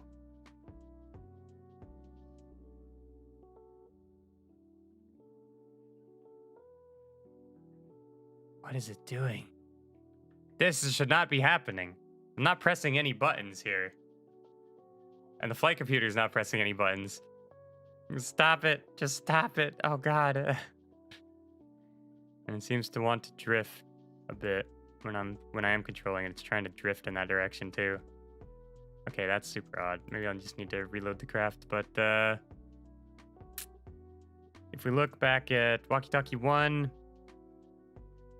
yeah. So we need this thing. We need Walkie Talkie to slow down a little. Going too crazy. Too crazy there, buddy. Ah, come on. Work with me here. Oh God, it's not working with me. Okay. Let's switch to target and then switch back and see if that fixes whatever buggery is going on with that. What other tomfoolery? That is the one that's still busted. Yep. Switch to target. We'll check the other angles too, I guess, once we get this one all fixed up.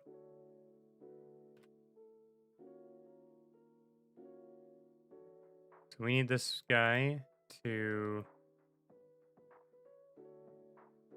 slow down a little, which means we need its apoapsis to be a little bigger, which it already is. Because I was able to burn a little there. You know what would be the real tech here, though?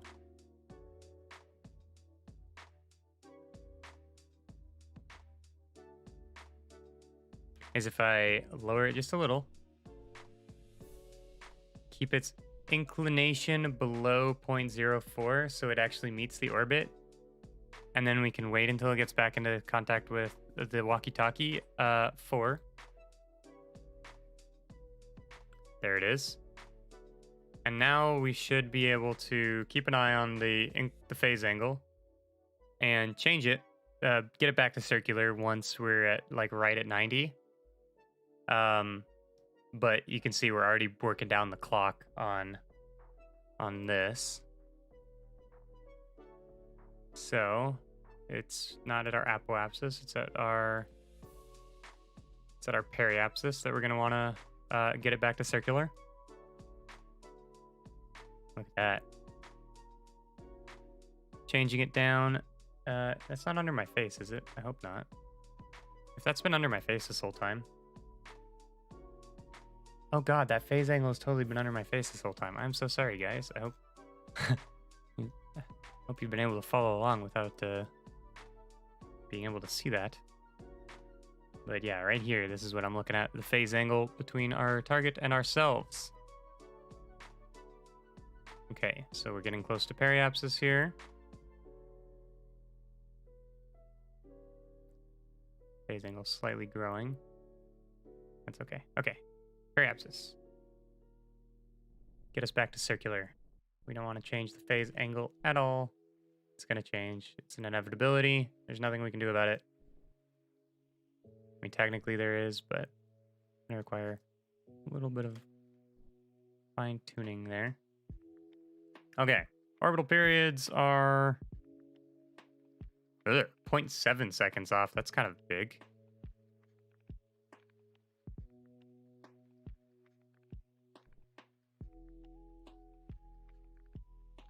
Let's see. 0.3 seconds off.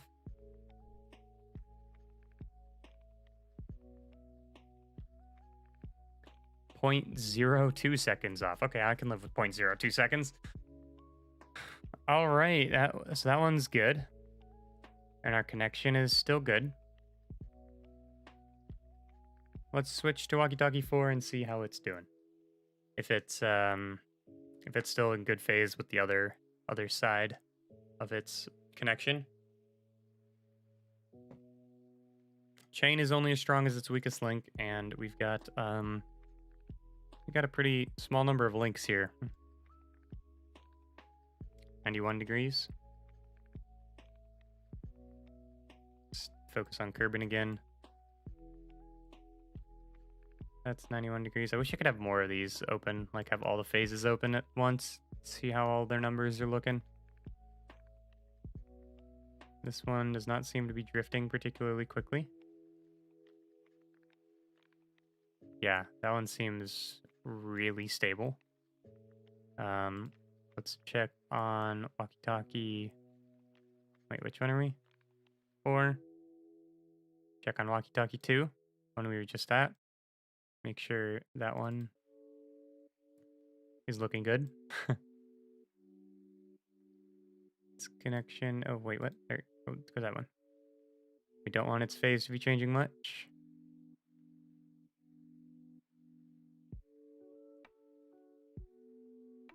If they're all staying right around 91, then we should be good. For the days to pass and for this contract to finally be complete. Seems to be holding pretty steady at 91 degrees.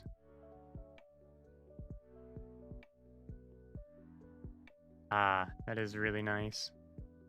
Guess we don't need this data anymore. We can bring the rendezvous info up here. Let's take a look at the orbits doing their thing, dancing. The space opera.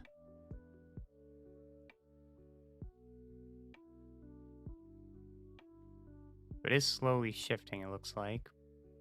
But it's getting better rather than worse. But that means somewhere else in this, it might be getting worse. So let's, Walkie Talkie 1. It's 180 degrees. Let's just look at Walkie Talkie 1. Actually, that should give us the most info, right? Because that kind of gives us an idea of both sides, the opposite. It's staying like right at 180, right at 179 rather.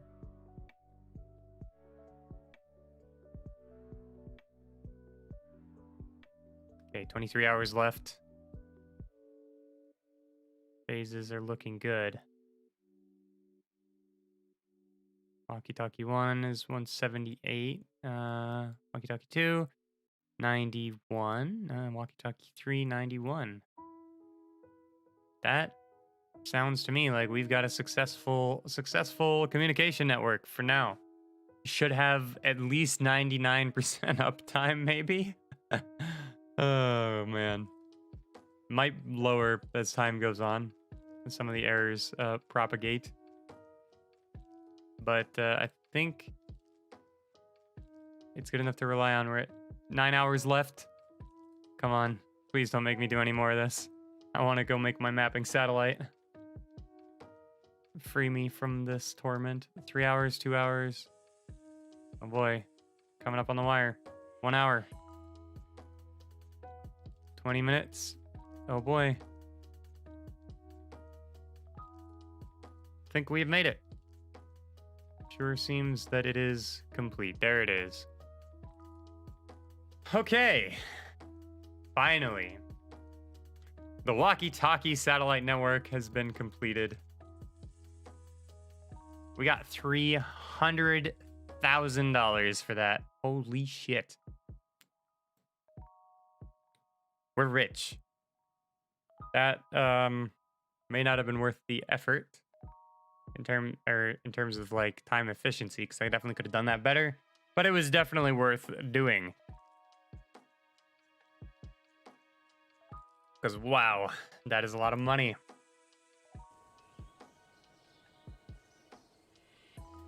Ah. Yeah, look at that, 447K. And so, oh, we were already working on upgrading our tracking station. We were just waiting for it, huh? Eh.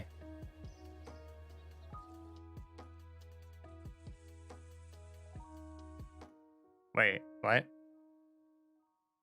Did it finish upgrading while we were...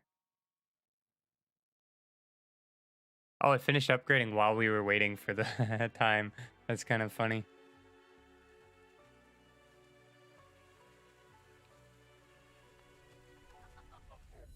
So I believe that means we now have access to maneuver nodes, which is a huge deal. Because, let's just go in here and check, just make sure. Because maneuver nodes are going to be the main way we actually use remote, what is it? RemoteTech. the flight computer to automate some of those maneuvers. Let's see. Oh yeah, look at this. We can see all this kind of details with targets and stuff. And so we can add a maneuver and say bloop and play with that all we want. And then say, just kidding. We don't want that. Okay, sweet. Well, with that done, I think we are in a lot better spot to handle our next tasks. Our next immediate task, of course, being to design a mapping satellite. Now that we have that kind of equatorial satellite network giving us communications with Kerbal Space Center no matter where we are around the planet, we should be good with this satellite that I'm about to build. To make sure that it has always got contact, which I think it might need for it to actually give us data. And as our contracts say, we need to get 75% of the surface of Kerbin mapped, which is it's a lot. That's a pretty big portion of the surface. But we can achieve that, and we are going to. But I think that was a lot of an unfortunately large amount of time spent on getting those satellites up and in the proper orientation. So I'm going to take a very quick break to go to the restroom, and I will be right back.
All right, I am back, and it is time to get into the construction of our next spacecraft, which is, I've already thought of the name for it, is going to be the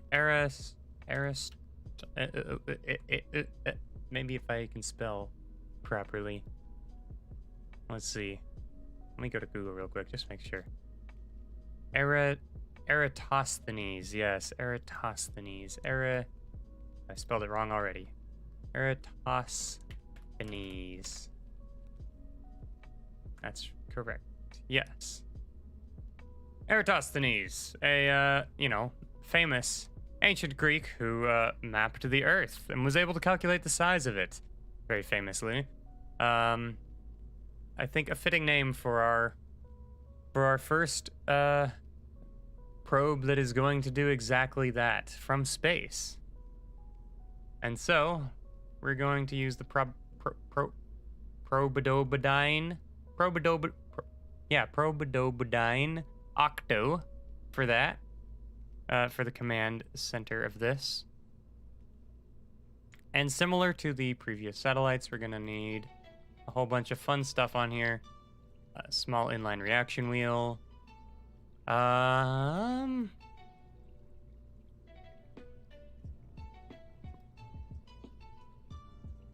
Batteries, definitely gonna want batteries. Communications wise, I think another one of these antennas on the top is actually a pretty, I love the look of it, to be honest. That's the main reason I do this. This thing has a really long range, and we're going to be putting this to map the surface. We're going to be putting this satellite in a polar orbit so it can map the entire surface. And polar orbits happen to be really useful for communicating as well, for communicating with faraway places. And I can explain more about that when we actually go to faraway places when we need to. But this thing has a range of 90 million meters, so I have no idea how far that is. But I don't know if that's like enough to get to our nearest planets. But, you know, mapping satellite. This won't be the last mapping satellite we put up there, I'm sure. So that'll be pretty good. And then, of course, just like last time, we're probably going to put the same... Wait, what was the difference between these two? Why is this one better? Wait, I'm looking at the stats. I don't see why you would want this one. Why you'd want the Reflectron DP10 instead of the Communitron 16S. They're like the same size, kind of. The Communitron has 1.5 million meters of range and consumes less electric charge. This one has 500 kilometers, so a third of the range, and consumes like 12 times the electric charge? What's the advantage of this? Oh, it's cheaper. Wait, what? It's lower range and it okay, whatever. We'll go with the Communicatron. We don't care, but you know, money is no object. We just got 300K. We got a big payout. We can afford this little expenditure. Okay. Mapping. Mapping is under science, right? So, where's our contracts? We have a contract to low resolution altimetry scan, which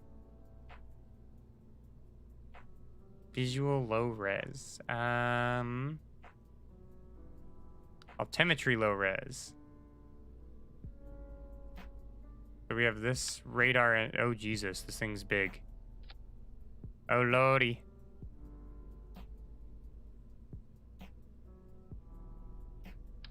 Whoa, whoops, I didn't mean to do that. Okay, that looks freaking cool. Then we got this radar. Okay, so we got two radar altimeters. Huh. One electric charge per second, huh?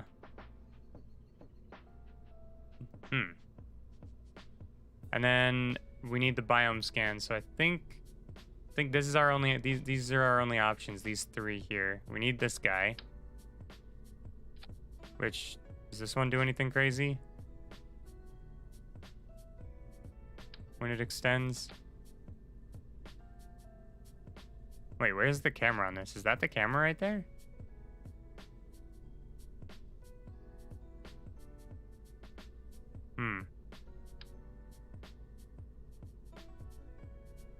I don't think it actually matters, like, where those things are pointing. Okay, but we're gonna need that guy, and we're gonna need... I'm thinking this big one, besides looking really freaking cool, like, just... What is that? That's so sick. What the hell?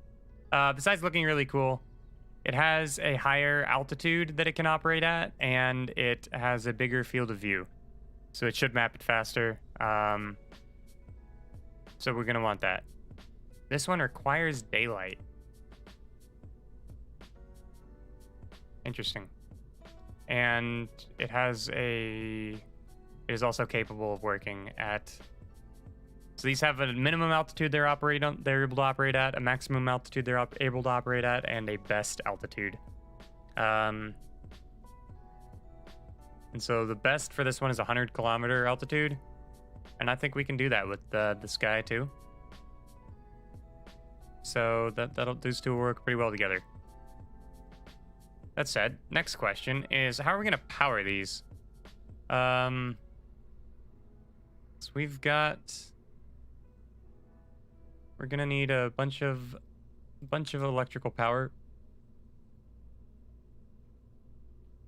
for these guys. And those are too big, so let's scale them down. There we go. Just as we did before. Go ahead and retract this guy. This one's going to be an interesting one to design. I mean, look at how long that is already. That's kind of crazy. So, solar panel-wise, you should be able to just put a whole bunch of battery packs on here.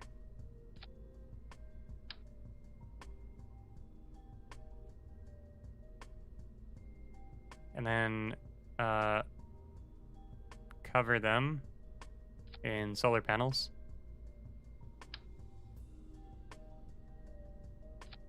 Do a nice little thing like that. For the arms out here. I don't think we actually need to do all this work for them like we did with the other ones, because the communication because this can actually, being in a polar orbit, this should always be able to face the sun. It's not gonna have a problem with being on the dark side. So you know what? I don't think I actually need these.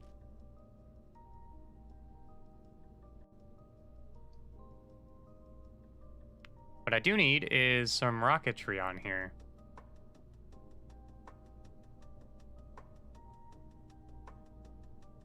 We're gonna need this to be able to control its... Oh, good. I don't like that clipping. I really don't. So I think we're gonna actually scale down a fuel tank here. Boink. That massively lowers the amount of fuel that's on here.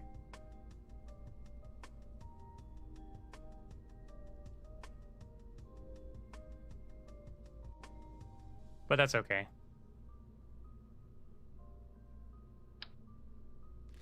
We still don't really have any smaller, better engines.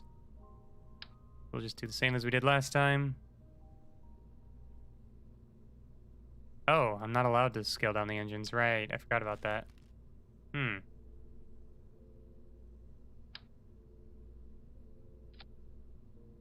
Oh, yeah. This makes sense. Oh, we can scale down the engines. Okay, good.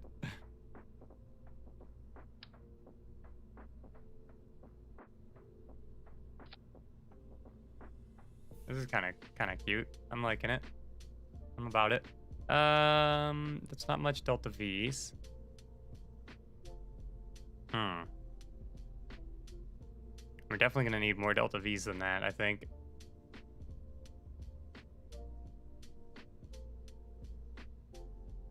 So perhaps we'll make this one our first really adventurous multi-stage rocket. Let's go ahead and get the other science we need on here. Which is this thing. Which I might as well stick right here. We can move the antenna down, I think, and rotate it like so. And then we can, of course, get our Kerbal engineer on here. Kerbal engineer, like so.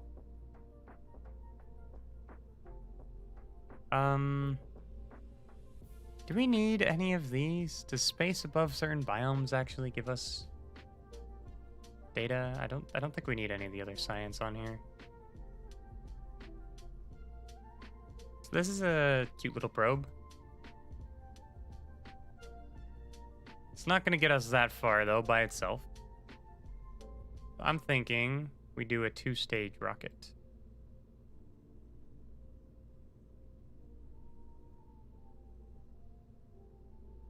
How much does this cost? This costs 12,000. Do we want to be able to recover this someday? That's probably too much work. We'll just let it burn up in the atmosphere. Let's get more panels on here. Get some solar panels like that.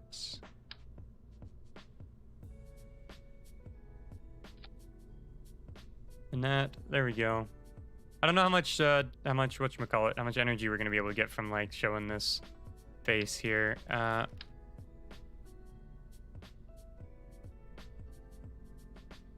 batteries are nice. I want this to have enough power. You know, I want it to have enough power, but since it's gonna be able to be in the sunlight the whole time, pretty much, unless the moon blocks it, and that should be a very infrequent thing. I think the important thing is making sure it has enough power. 810 electric charge. That seems a little excessive. So the batteries aren't actually that useful because they'll work when it's on the dark side, but if it's never going to be out of the sunlight, more solar panels is more important.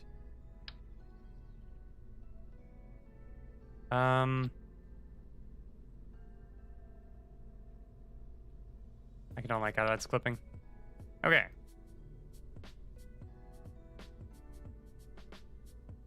I think we can do this. Boink. Oh, come on. Work with me here. Symmetry keeps failing me. That? There we go. It's armored. Okay. This should work.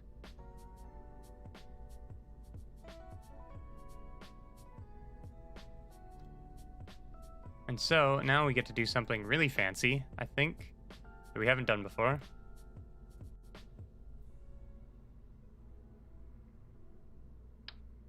That's too big. That's too big. Oh god, we still don't have a decoupler that's this size either, huh?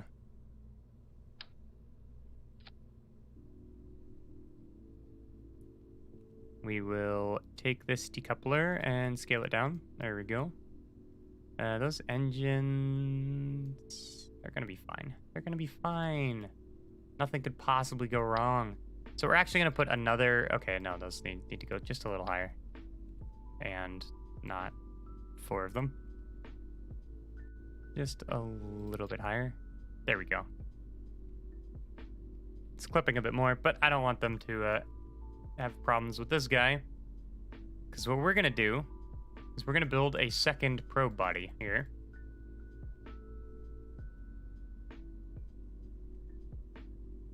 And because we need a lot more delta V's.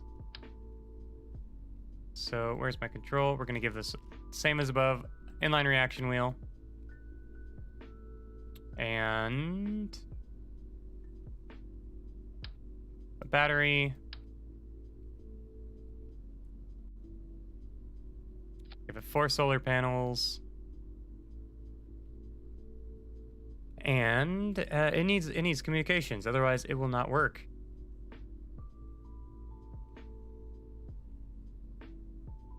We can go with the cheap one on this guy.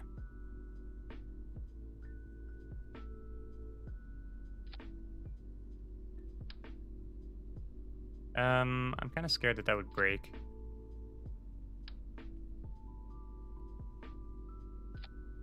When I detach it. I hope not.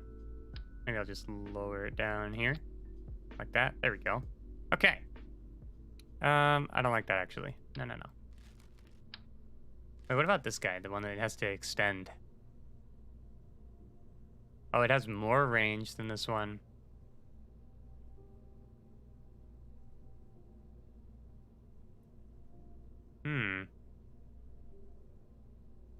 But I don't need more range, so I'm just gonna go with this guy. That is default. Sideways like that. That's fine, it's the same width as this thing. Okay. So, what's the purpose of this guy? The purpose of this guy is going to be so that we can have this guy get into the orbit it needs to be in with the fuel it needs to deorbit. Or to get its orbit nice and perfect. In fact, we could even limit the thrust on this thing down to like 20. So That doesn't help its delta V or anything. That just makes it so it has more fuel. In fact, we might want to lower that even more. But we basically want to get this. This stage is only existing to do the final maneuvers that it needs to do to get its orbit nice and perfect. This guy here is only existing to ferry this guy up. Once it's outlived its purpose, this guy is gonna go home and burn up in the atmosphere. Where's the engine? So we'll give it a nice little pug. This thing has a crazy amount of delta V, but it's probably gonna need a lot of that because we're trying to go for a polar orbit, which takes a lot more delta V to achieve. I don't know exactly how much, but it's a lot. Okay. So that should have control, right? It has communications, it has battery power, it has SAS. So yeah, this thing should be able to bring itself home. Deorbit itself, rather. Once we get this into orbit. Okay. So now it's time for decoupler. Our best buddy decoupler. Followed by procedural fairing base. Oh boy. We'll get 2 of these. Ooh, fancy, fancy. Do they still have that weird bug with the weird ones? Where these ones are gonna like, oh. No, wait, no, it was the black and orange ones that had the weird, like... Yeah, that look all hollow. Transparent. I feel like I dig it. Like, I'd like it if it was a little less transparent, you know? If this was, like, just a little less transparent, you know? Where it's still transparent, I can still see my payload in there, which I think is kind of cool. But, like... not like this, you know, not like I can barely see the fairing at all. I would like that a lot more. I think. What is up with these ones? Yeah, we can do that one. Okay, so now we just need to get this, we can just put that off to the side because we might need to raise this a bit. So now we need to get this thing to orbit. Let's also deal with our staging. Because we want these to be on separate stages. We don't need these to be on separate stages. And once our fairings are in there, they can be on the same stage as well. We can go ahead and put those in there. What the hell? How did those get up there? Okay. So our fairings maybe actually should be on a lower stage so they can break off first before we detach that. Just so that they don't like the top of them doesn't hit our probe, cause any unnecessary damage. Okay, now we build the real rockets. This thing's a bit heavier than our last one, but I think it'll still work. We can use the swivel again. Show me the atmospheric. So it doesn't have enough high enough thrust to weight ratio. It's got a decent amount of delta V's. Okay. How do we want to do this?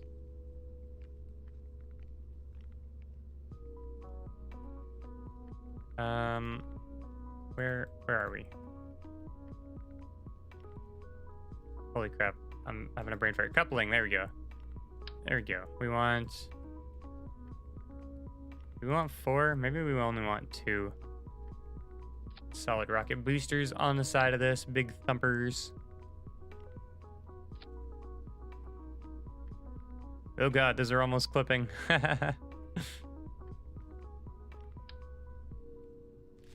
Maybe I want the bigger radial decouplers with more ejection force.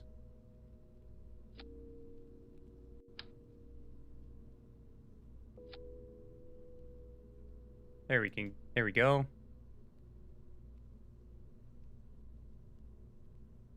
1.83. Oh boy. So we might actually want this guy to fire at the same time. Give us more thrust to weight ratio. And then can we put where's our utility? Parachutes. We can put some parachutes on the top of these. Have the parachutes go at the same time as the decoupler. But these will break away, and we'll hopefully be able to salvage them. All right. I'm liking this. I think it's looking good.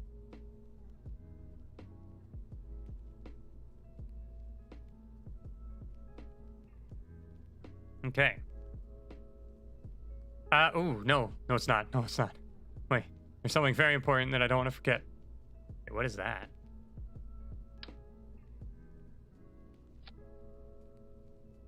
A container.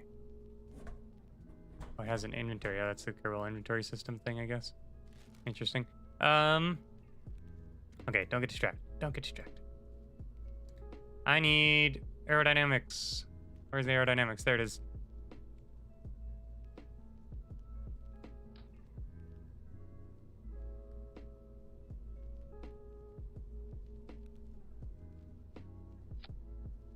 There we go.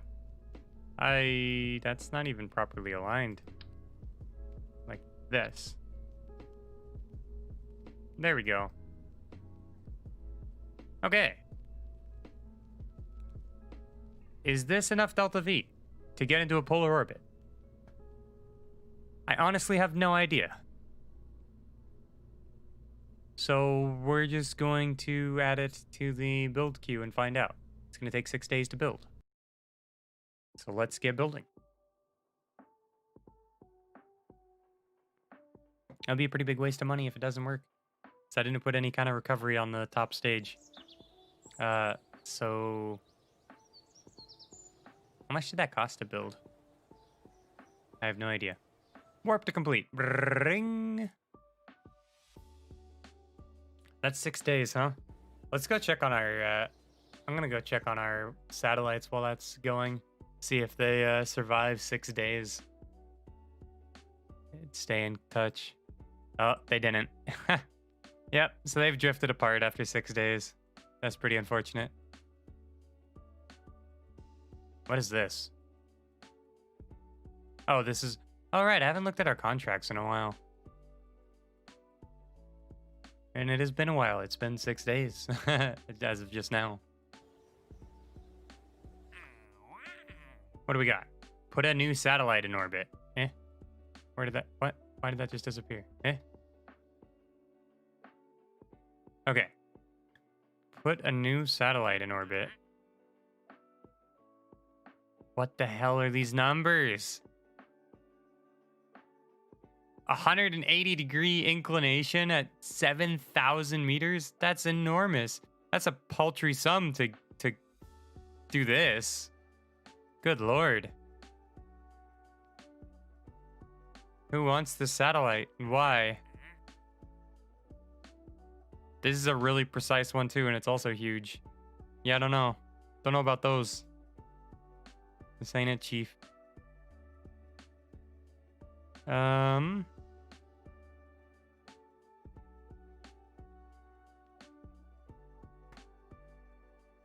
Kick off space tourism. You know, I should do that next or later. Because I think we have the we're getting closer to the technology to be able to bring multiple Kerbins out of the atmosphere for a decent amount of time. But let's go ahead and work with what we got. Where's our Kerbal construction?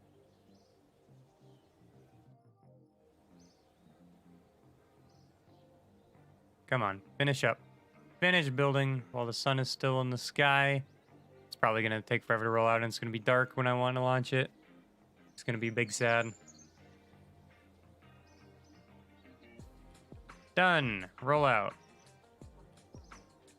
Ooh. It doesn't look like it's going to be nighttime. That's good. Okay. See, this is also one of my favorite parts about Kerbal construction time. is like, I'm not actually sure this rocket that I just built is going to work, is going to be able to accomplish it. And it feels like that has so much weight to it because I've just spent 6 days building it. You know, I've spent all this time building it, all this time with my other stuff in space, you know, messing up, right? Like my communications network obviously is not as good as oh God, look at all these contracts for random ass orbits. You know, my God, I wish I could turn those off. Can I?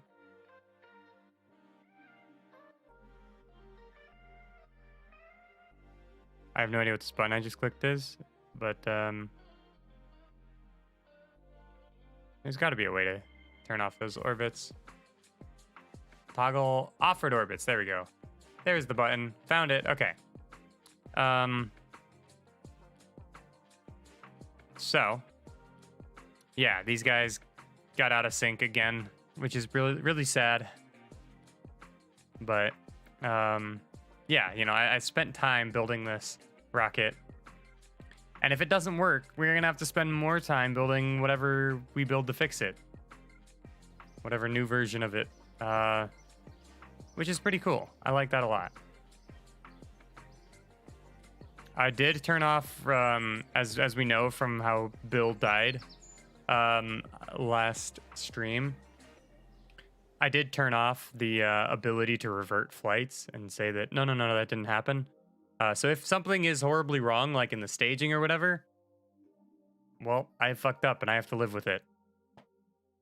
Well, hopefully that doesn't sink my whole space program, because that could easily, especially once we get into bigger things, start eating into money really fast. But you know, it's I mean, it's a risk. It's a real thing. Rip Bill indeed. All right. I don't want to throttle up.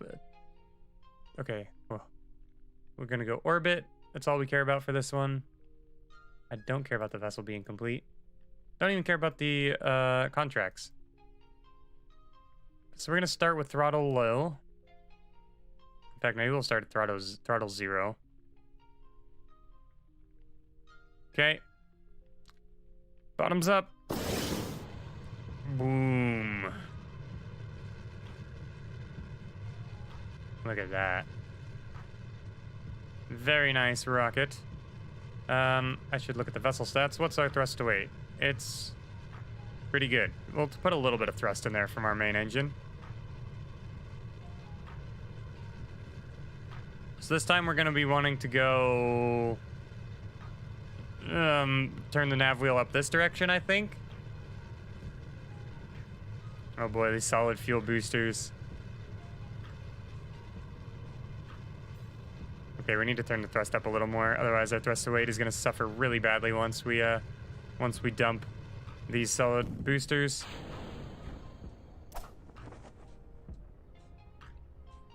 Okay, cool. That parachute didn't work. I needed to put drogue chutes on those, I guess. What am I doing? Oh god, I was just fucking up. I needed to be at full throttle during that. I got distracted.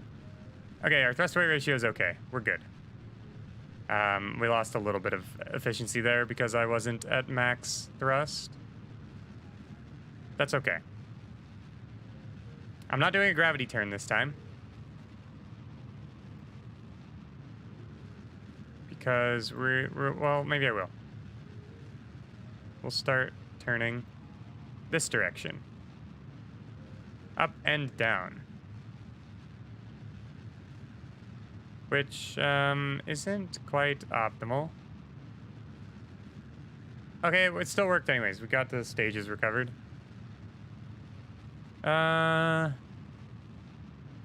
We've already passed our apoapsis height, the one we wanted. How do I want to do this?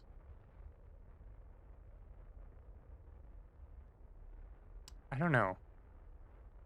I really don't. I guess we're just gonna burn straight for north. Fuck it.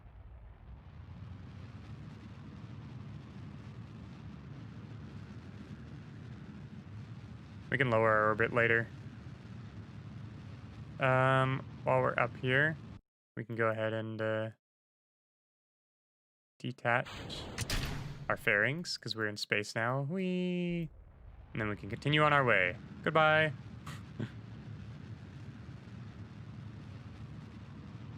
our exciting payload.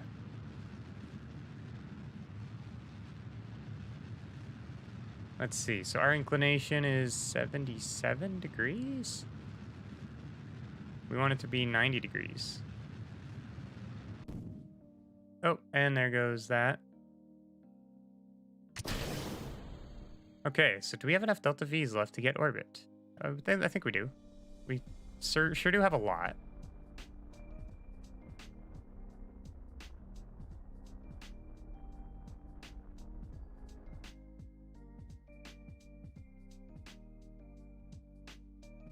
Oh, sorry. Okay, let's see. Where are we at? We're going to get to this apoapsis in 2 minutes. And, you know, we have maneuvers now, so we can actually go ahead and, like, see.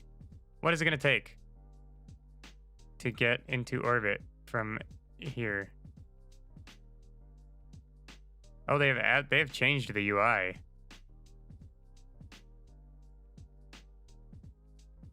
Like, a lot. So to get into orbit from here, it's going to take 1,130 delta V. Okay, we have so much delta V. That's a lot of delta V, though. Wonder if they've made that work any smoother. Look at this. We got, like, orbital parameters down here. Was this always here? Was this here? In our lab? Like, is this a thing that came with the new tracking station? I don't know. I'm going to remove that maneuver node. I don't need a maneuver node. I'm better than that.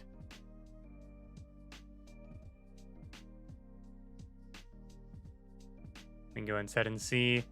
Yay, we got a little bit of money. Total refund 1,000. Wow. Big money back. Okay. Let's go ahead and burn to the max. We've got a lot of burning to do.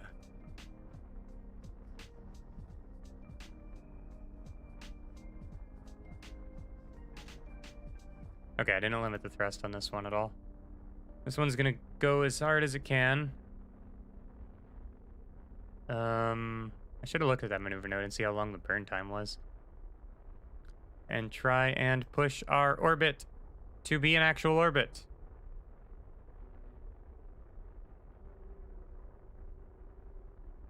So otherwise we're gonna crash into the North Pole. God, why does it always zoom me out so far? Let me in! Let me in! Still want to go a little bit this way, start getting our inclination more towards 90 degrees. We want to be in a perfect polar orbit for maximum coverage of our mapping software. Or hardware, I guess, in this case. Oh boy. Are we actually going to make orbit here? This does not seem to be going that well.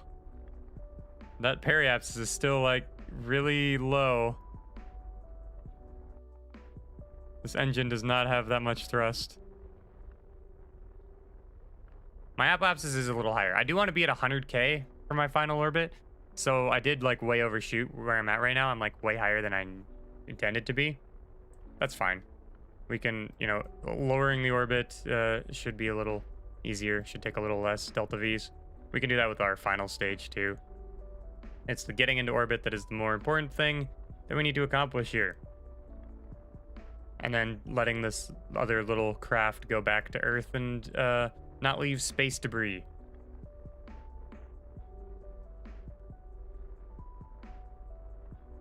Oh, all the clouds just disappeared again. Or just went black, I guess. Shadows.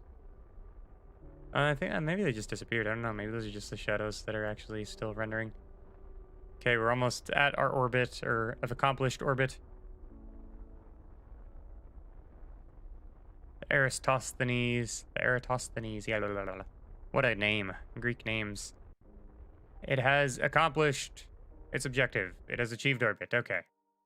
Yay, we've done it. So this looks a little different than our other orbits because, one, the clouds messed up, but two, because it's a polar orbit. Look at that.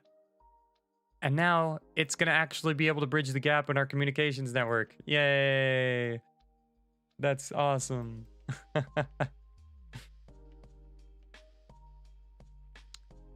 And let's see.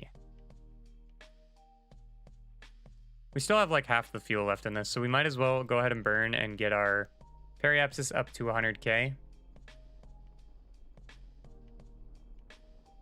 Which is exactly where we want to be. Okay, 100K. There we are. Periapsis.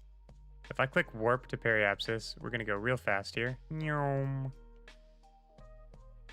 Oh, it actually loses connection at the North Pole. Ooh, I don't know. Do I want to do 100K now? 100K is actually too low that it's not gonna be able to see the these guys. What was the max range, or what was the maximum height for the biome mapping? I think it was 250K, which is not ideal because that's about what I need to make sure that this actually can see these guys. Since this is a perfect 90 degrees, well, it's not quite, but this is once we get it to a perfect 90 degrees, it'll be 90 degrees away from our communication satellites that we already put up, because that's, you know, that's the nature of those orbits. Not the same one all the time, of course, because they're rotating differently, but it'll still, it'll be able to see one of them at least at all times if it were at the same height of 250K. It's not, though. I don't know if it needs contact to map. If it does, then we're never going to be able to get the North Pole with this thing unless we bring it out to 180 or 200K maybe. Maybe 200K would work. I guess we'll need to find out. But for now, oh god, I was way zooming in there. We have connection. I guess I have to decide.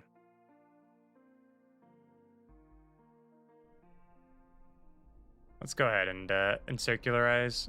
Fuck it.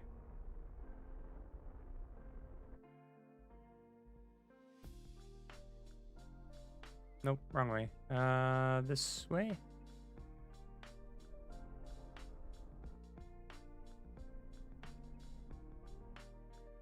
Let's see. Okay. Now we do this.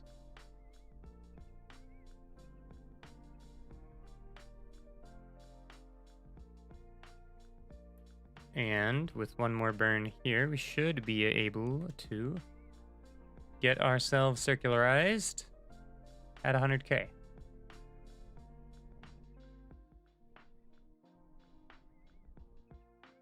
Close enough. Not really. That's not really close at all. But let's go ahead and I can't see shit. It's dark as all get out here. Let's see. Let's go ahead and start the multispectral scan.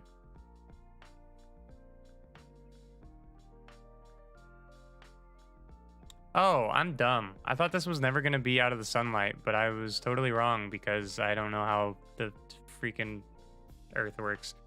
So, if I put the orbital plane of this polar orbit exactly perpendicular to the sun, it would have been, it would be, you know, always in the sunlight. I didn't do that. As you can see, I did it so it's going to be half the time not in the sun, just like any other orbit. So that's kind of awkward.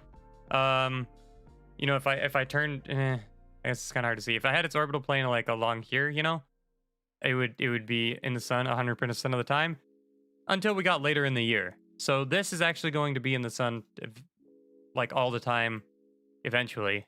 We'll just have to wait until, you know, the planet gets to like here, I think. We'll have to wait like half a year, quarter of a year. So we're not counting on that. So maybe I should have put more batteries on here. Ooh, look at that. We can see the map. Scanning. How do I see the map? What? Stage recovery? Nope.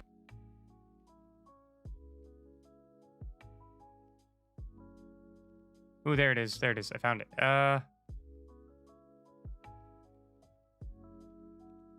Altimetry map of Kerbin. Yeah, here we go.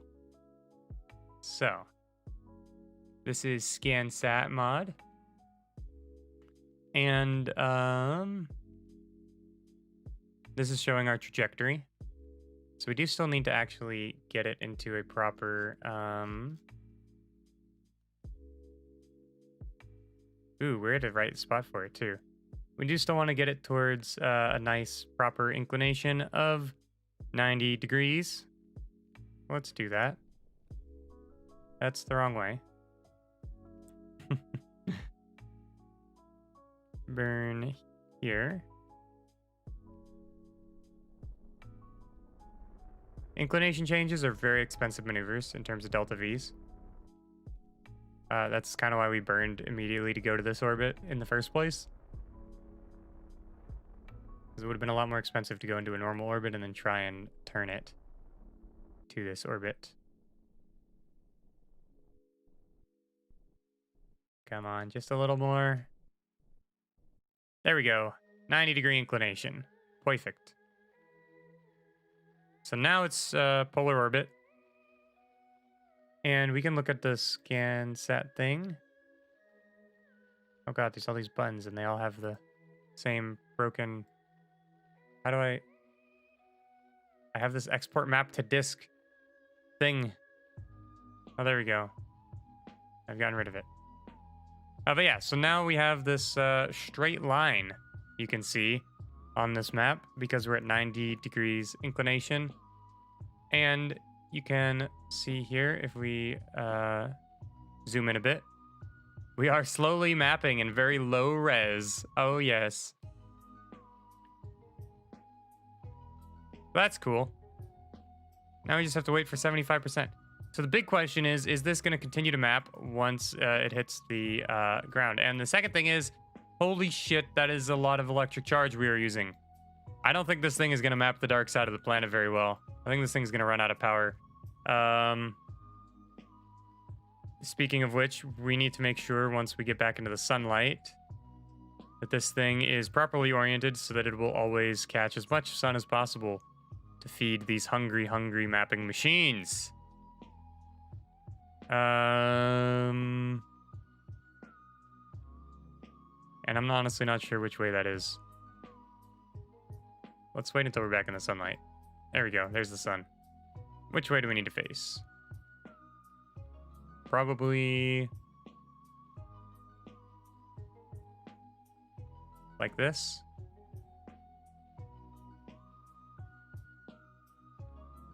Point directly at the Earth. At least on the South Pole. So right now we actually still have connection. Let's see, when we lose connection. So we lost connection. Are we still mapping? I mean, that thing's still there. Let's check out the map. Ooh. Look at that. It's updating. We're getting kind of map. I don't know what all these buttons do, to be honest. So if this looks confusing to you, that's okay. It's not confusing to me either.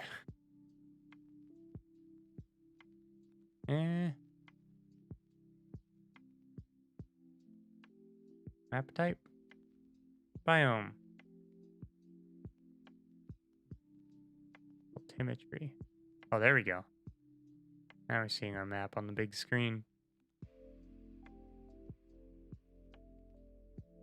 Why is it weird like that?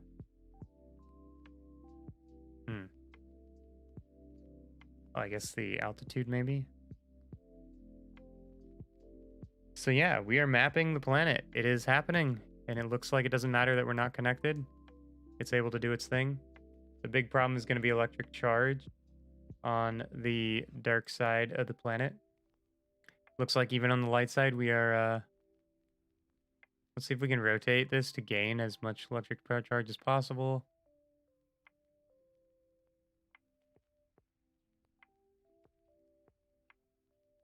Point ourselves directly at the sun. 1.37.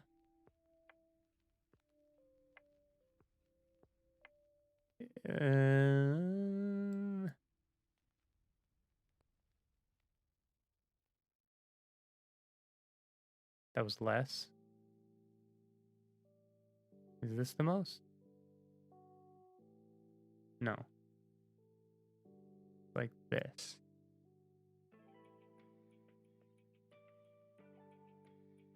$1.32. Oh God.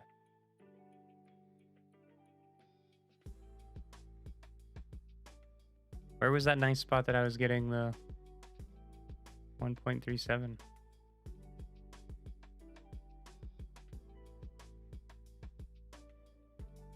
I can't even tell.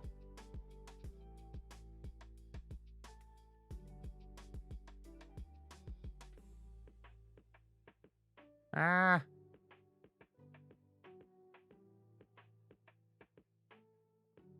I have no idea what I'm doing.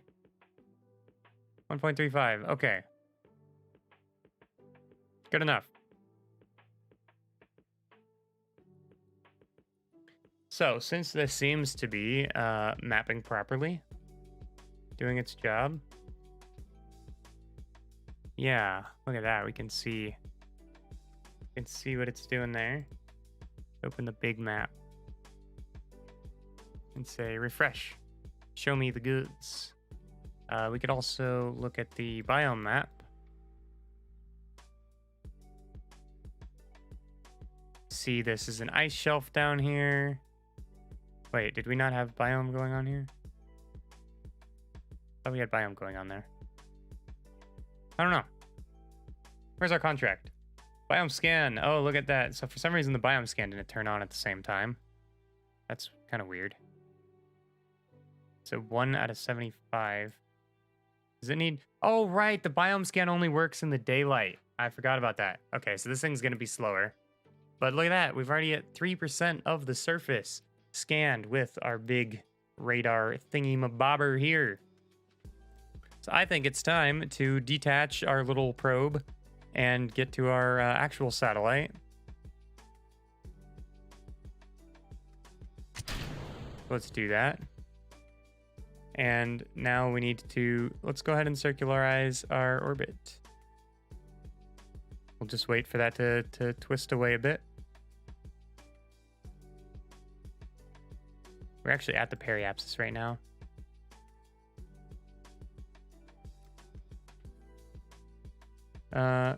So we could try and lower our... Oh boy, this is kind of risky. Oh, I need to turn on these engines. There we go. Now we can have them putt along just a little. Just a teensy bit. Yes, please take us away from our other stage without crashing into it. Look at him go. Goodbye, friend. So long. Thanks for all the fuel, for all the Delta Vs.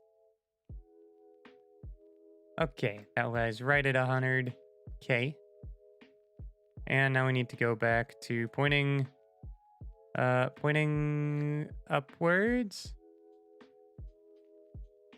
Oh God. What direction was it? It was like pointing north? Yes. Kind of. I think like this, yes. That should give us plenty of fuel. No?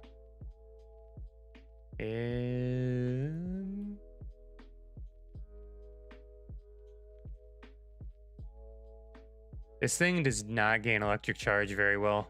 Like at all. I think this thing's gonna have some serious power problems. It is not gaining as much as it... Like, it's not gaining as much when it's in the sun as it is losing when it is nighttime. So that's bad. So it's gonna be kind of slow, which is unfortunate.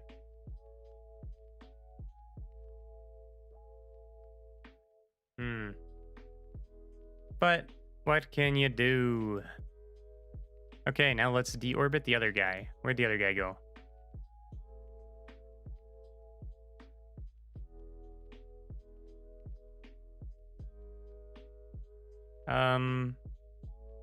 What is that guy even called? Eratosthenes probe. Ah. Switch to. Okay. Let's have this thing go ahead and deorbit itself. Goodbye. You've done your job. It's time for you to leave. And there goes the actual probe. Eratosthenes. And this guy is going to deorbit. Or already is, because I could tell from the camera shake changing. We can just like stop that, give it a nice 50x and let it.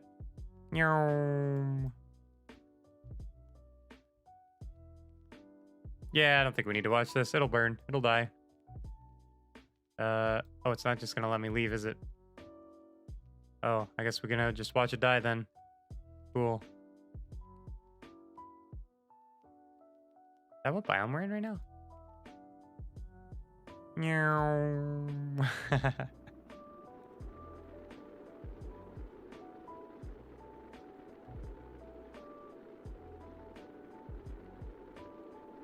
Come on, blow up. Blow up. Blow up, damn it. No. Didn't even blow up. What the hell?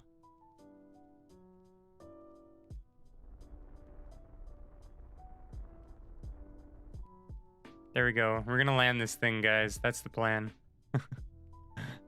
We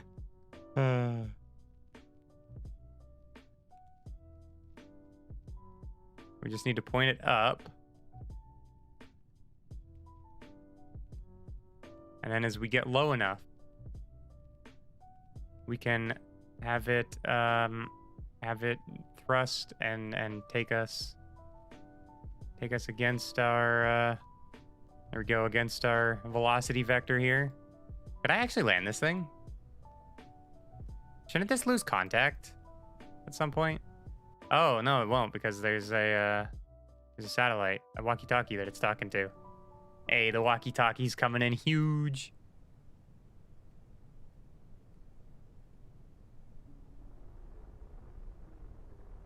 I think I waited too long to burn. I think this thing actually has the like delta V's and stuff and the thrust to weight ratio to actually stop, but I waited too long and now it's going to crash and burn.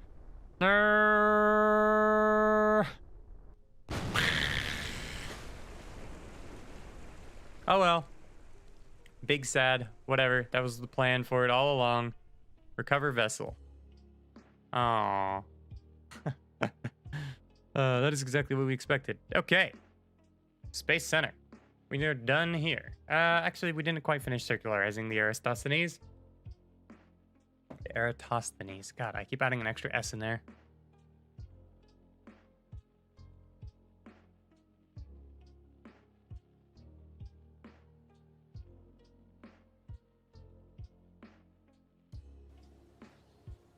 Reconditioning the launch pad.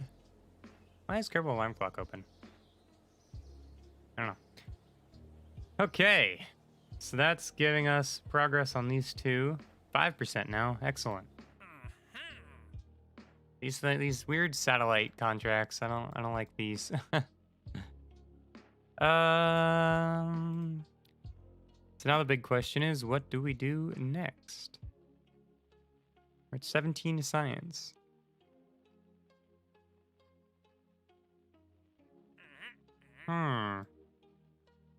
Maybe it's time to kick off space tourism.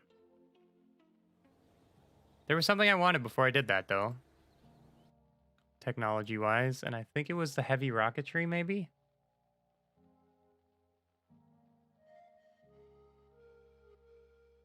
Was it the advanced rocketry? Or the heavy rocketry? It adds bigger life support containers. That's kind of a big deal.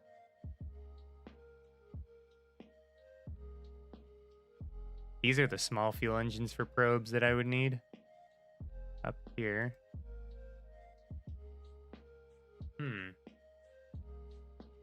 What was it that I needed?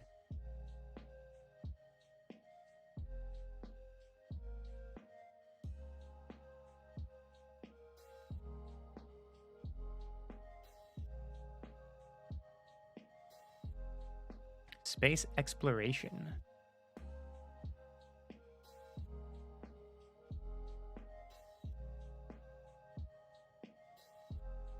Don't know. Maybe we'll go ahead and accept that. Expires in 13 minutes. I wonder what happens when this expires. If it's just gone forever or something.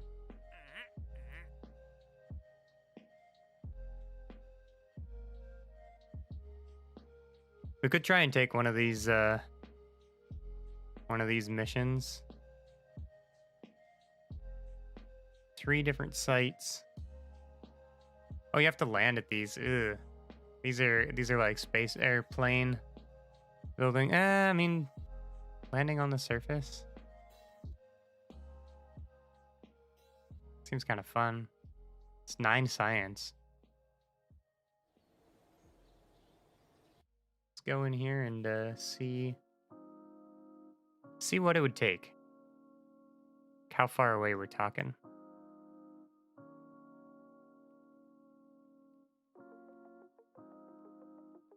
Those look really close to Kerbal Space Center.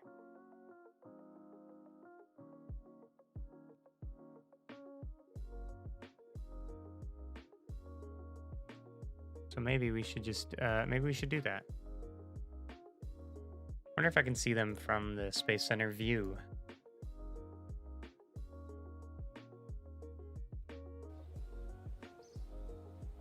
Does it show them here?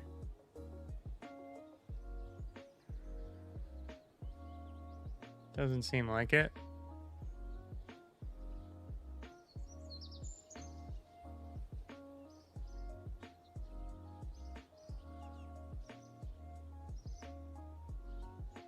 And I don't think it has to be on the same mission. Atmospheric surveys. Take pressure readings on the surface at Alpha Site, Beta Site, and Gamma Site. At Scott's headquarters. It's a lot of money. I think I'll try that contract. Just because I don't get into planes too often, and I want to see,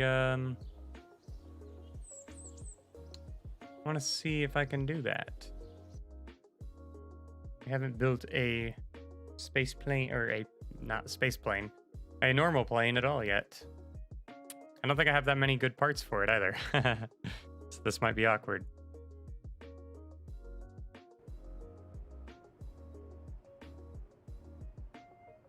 So this seems like a good place to have a Mark 1 cockpit. And then a service bay, perhaps, with our, oh yes, very aerodynamic, with our usual science payload inside of it. Flip that around. There we go. Get a thermometer in there. And a barometer in there. And even a mystery goo container.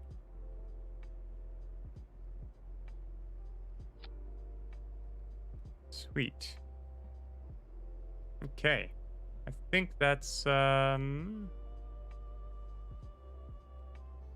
we need.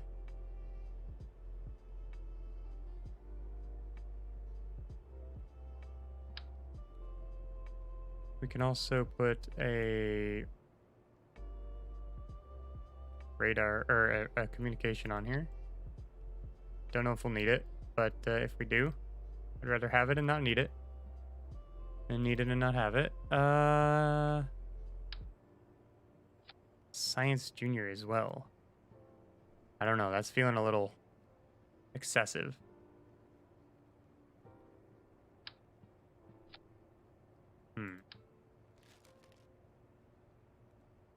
What's the purpose of this?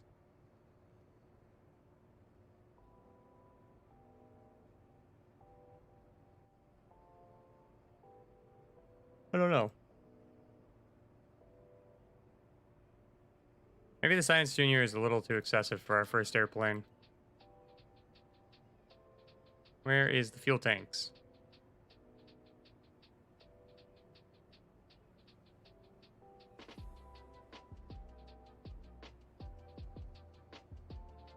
What's the purpose of this? What's the difference? Mark 0 and Mark 1. Oh, this carries a lot more fuel. Oh, that's because that one's tiny. Let's get that thing. Let's get that thing there. And then we need a jet engine on here. The Juno basic jet engine. Oh god, it's tiny. 41,000 delta V's. Very nice. Thrust to weight ratio 0.49.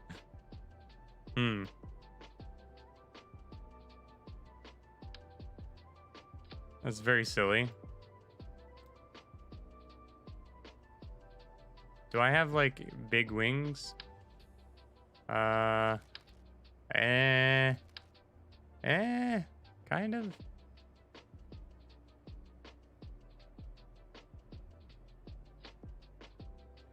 Oh god.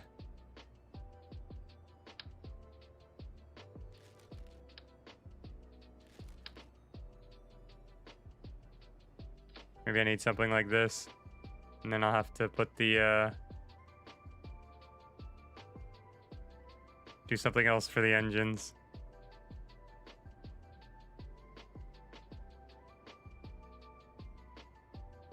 Something like this. We can do circular air intakes.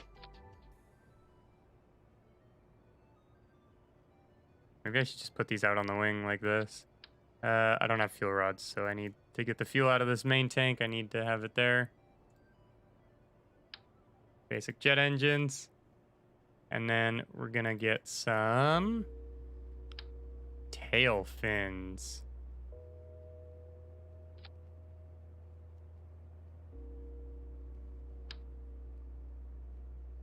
Then one on top. Is this going to work at all? Oh god. I don't know. I'm guessing no.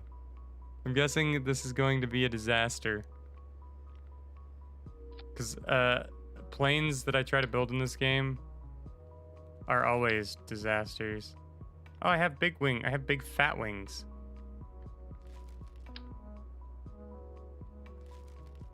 Okay, so how do we do this? We look at the center of mass, we look at the center of thrust, and then we look at the aerodynamics. And what did we want for the aerodynamics?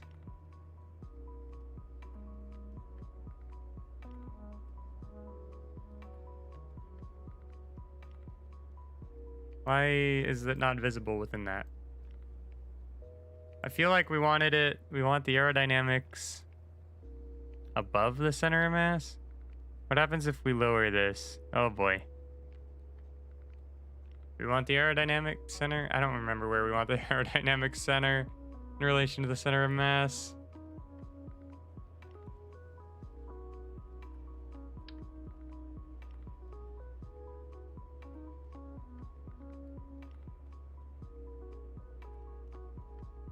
I have no idea. This thing already seems like a disaster because I don't remember how aerodynamics works. Oh god, and we don't even have retractable landing gear. That's great. That's just great. That's exactly what we need.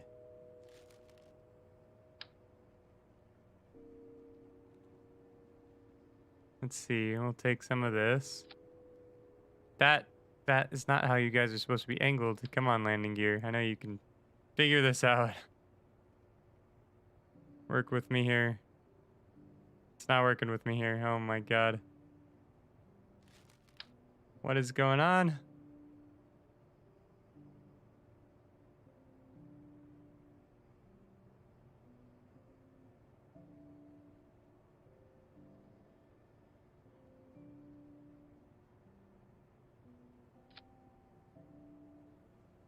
Those are backwards, aren't they? Oh my god. Ah.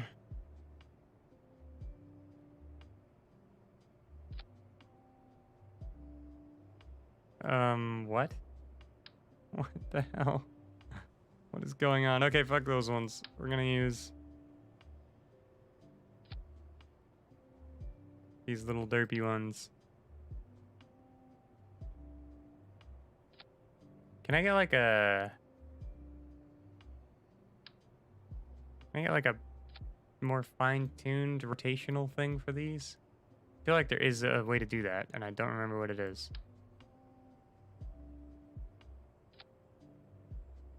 Don't want them like that, that's for sure. Well, I could put those two up there like that, and then like one up here like this. This should cause it to tilt upwards just a little bit. Oh god. I'm scared, boys. I don't want this to crash and burn. I don't need to lose another Kerbal. Oh god. Untitled spacecraft.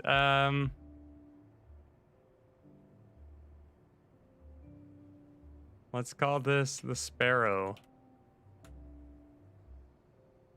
We'll save one.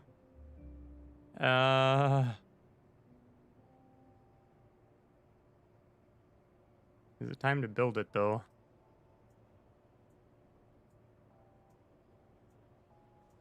What the oh right, we don't have any build time for the space plane hangar. So this thing is gonna take 26 days to build. Oh god. That's forever.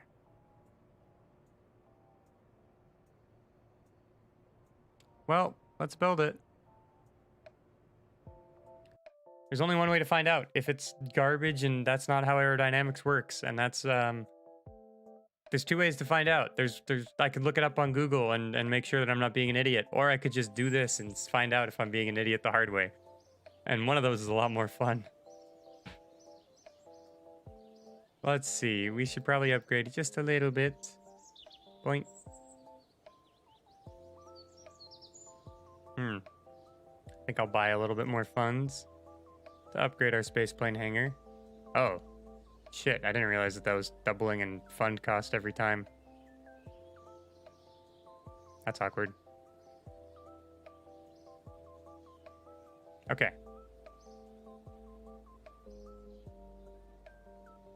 That is fine, though.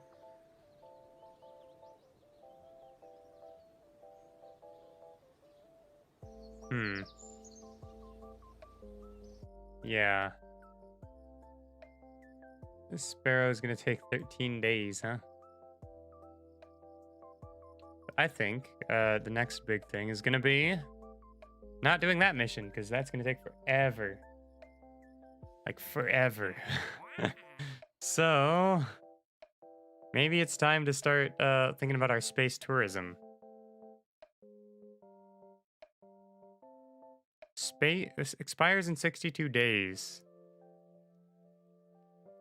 This doesn't say anything about having a duration that you have to complete it in, so I think this one will just be around, so I can accept this. And if I look at active contracts now, yep, this is expires never. So, yeah, we're gonna get 100K at some point, right? But I think we can go ahead and start building for that while since we're gonna have to wait for this other thing to build. Let's try and build something that goes a little faster. Takes a little less time.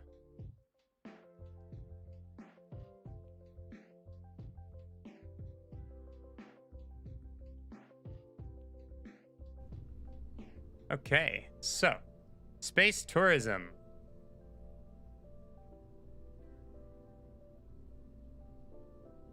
It seems like a good place to have a Mark 1 cockpit just for the fancy factor.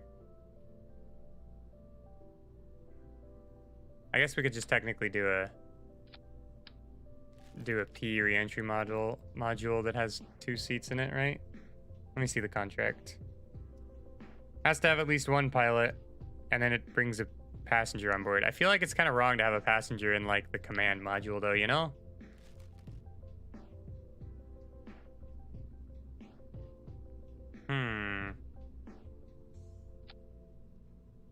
Well, let's not go too fancy here. We got to make sure that this thing can actually survive with life support for those 4 hours. And that means electricity is actually the biggest thing. But that's not a problem anymore because we actually have solar panels now. That was what I was waiting for this. Yeah, now I remember. So it's not in pods. What are we looking for? It's not in payload. Cargo, no. Utility. The Mark 1 crew cabin. Yoink.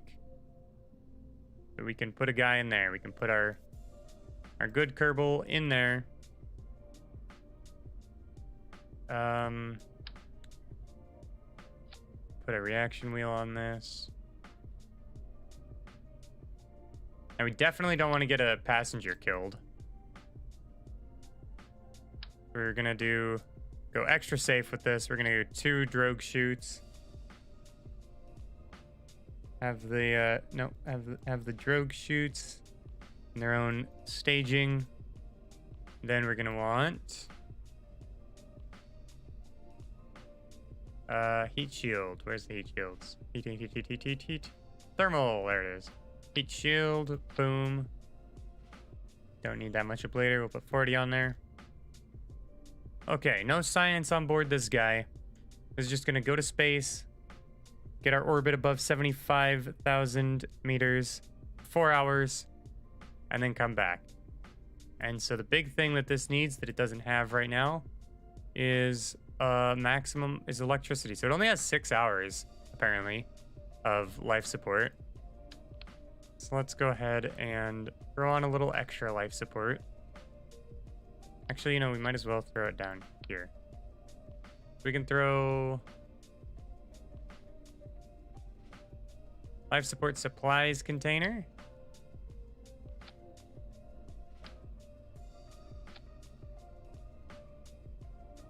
Holy crap. Life support supplies containers contain a massive amount of life support supplies. So we probably don't need the big one. We can get away with the small one on top. That already gives it like 2 days, or almost 3 days. Okay. Waste. We need the ability to throw away waste.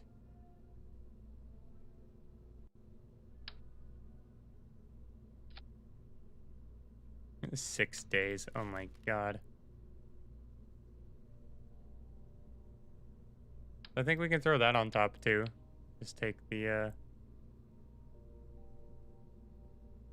0.25 meter waste container. There we go. So now we got plenty of days of that stuff. Now we just need a little bit of electrical help.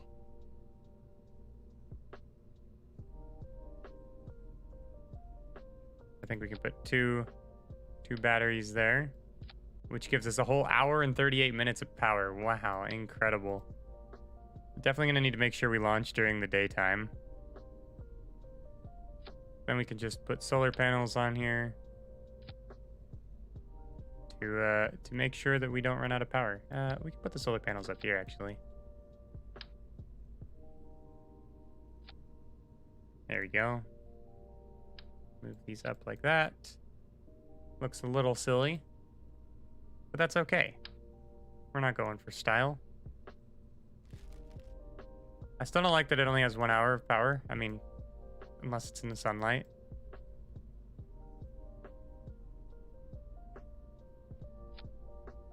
I think we'll put a couple more batteries on there. 2 hours. It's getting better. That should be good with the sunlight. It's probably overkill even. Put a random shitty antenna on there for no reason. Now we need our Kerbal engineering, of course. As always, never leave home without it. Okay. What else do we need? Is there anything else for the top stage? I think that's it.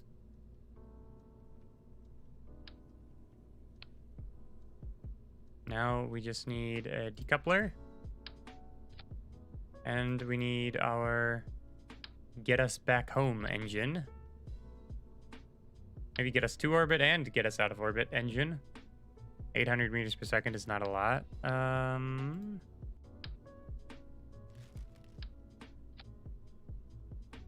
That's an atmosphere.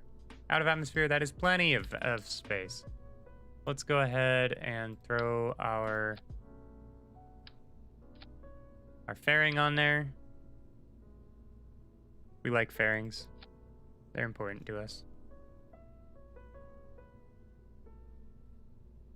And we'll throw on more decouplers.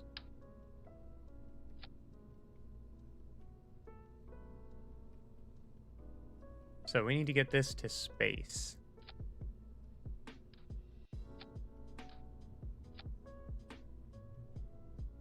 It should take a little more than our previous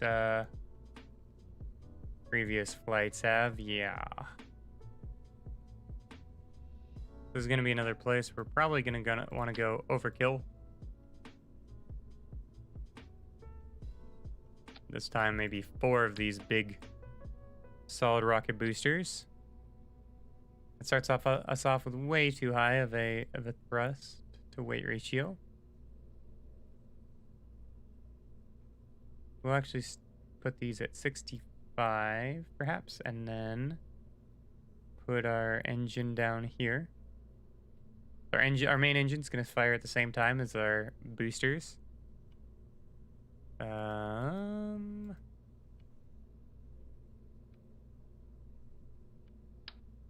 parachutes on these.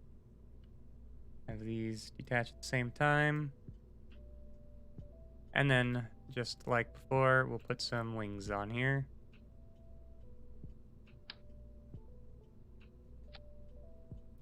Okay. What do we name this? What do we name our passenger liner that is bringing the first lucky tourist to outer space?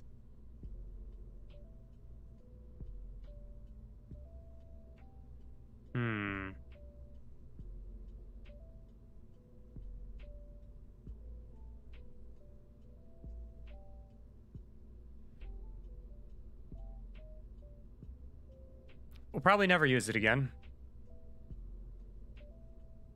So considering that this is bringing Tito Kerbin up to space, we'll just call it Tito's voyage.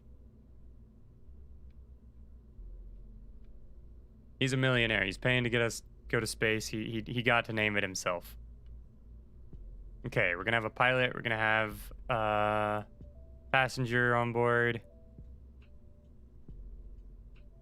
Orbit, 4 hours. I think that's easy enough.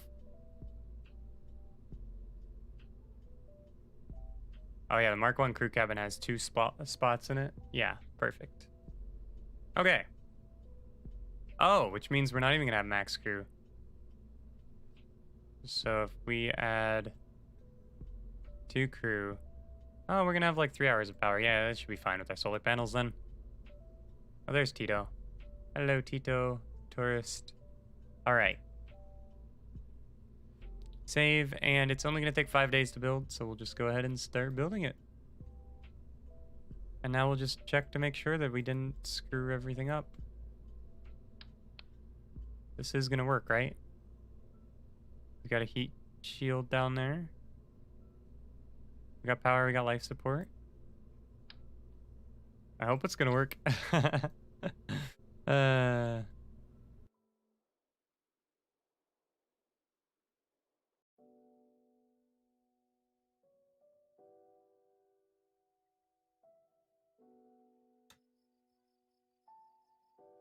Okay.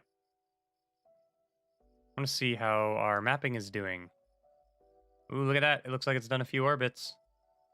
Hey, that's pretty sick.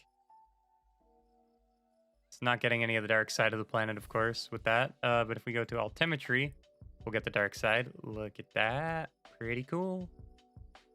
That's showing us the altitude. It's showing us the biomes that we're covering on our map.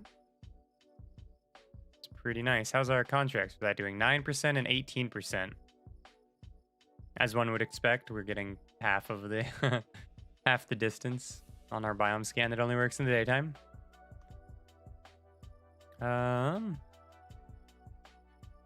Okay, where's our go away. Wait, what is happening? How do I get the contracts to go away? Go away. There we go. VAB. Tito's voyage. Warp to complete. Nyum.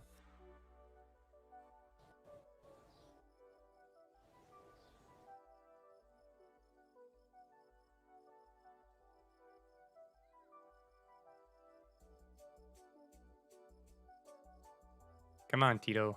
Hurry up. Hey, look at that. We got like 3 science for it. Roll out. Warp to complete. Ooh, just after the sun rises. Good. Definitely going to want to be a daytime when we do this one.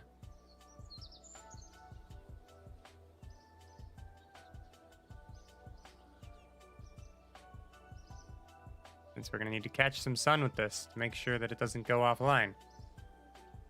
How's our spaceplane hangar? The Sparrow is 40% done. It'll take 7 more days. Wow. Before we find out if that's a disaster or not. We have 400k as well. Why do we have 400k? Contract complete. Oh! Oh! Well, we warped 8 days. We did our scan. We did our mapping. Oh boy, that's where we got all this money all of a sudden. 51,000 for our multispectral scan, and for our altimetry, we got another 53,000. Very nice. A big cash infusion. Let's go ahead and look at the map. Biomap refresh. Oh yes. 8 days was all it took. Look at that. We have all the biomes of Kerbin visible.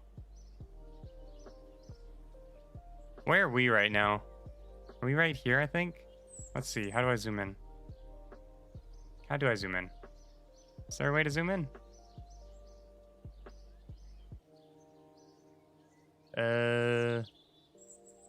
Maybe I have to go to a different map mode for that. Oh, maybe I can't do it from here. But sweet. So we have the map for biomes, and then we can go to altimetry and see it. See the altitude of various things around Kerbin. Very nice. Oh, wait, it includes a visual map too. Hey, look at that. We got our Google Earth. Nice. I love ScanSat. Like, this is just, it's so cool, you know? It's super cool. And it matters more once we can map other planets and look for these various resources that we'll be able to go building bases and mining for and whatnot to build our, well, yeah, build up our industry on other planets. Okay, enough of that. Let's launch Tito's voyage. Mark 1 command pod will have our pilot. Will it have her, though? We have 2 pilots, right? Yes, it'll actually be piloted by Liston, just in case something goes terribly wrong. I don't want to lose Valentina. And then we'll have Tito Kerman in the Mark 1 crew cabin. Okay. We're good to go. Our first multi-crew risk mission. That's not true. Actually, we did have the other mission where we almost killed Bill. And then he died anyways later. Neither of the people on that mission survived. But they survived that mission. They just didn't survive later missions. Okay, let's launch. Oh, poor Jeb and Bill. Our space program was built on sacrifices.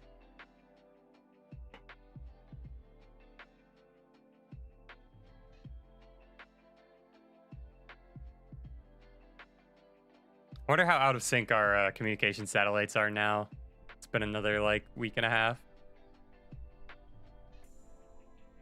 Oh, I forgot to put launch stabilizers on here. Awkward. They don't look like they're that out of sync. They're a little out of sync, though, aren't they? Okay. Wait, can I see from here where those places I need to go are? No, I can't. It's kind of obnoxious.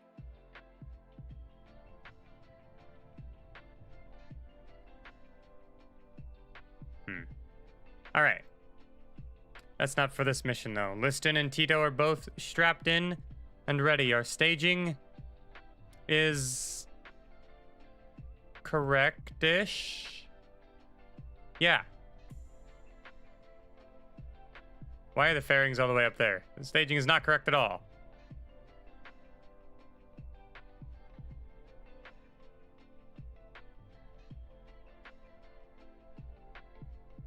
Put the fairings in their own thing. They can do their own thing. Okay. Throttle 100. Let's go. Tito's voyage takes off.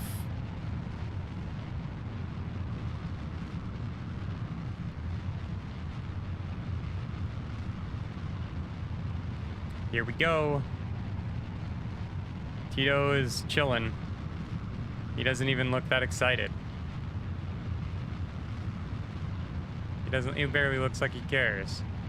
We can actually go ahead and lower our thrust on our main thruster now, because our thrust to weight ratio is still going pretty high.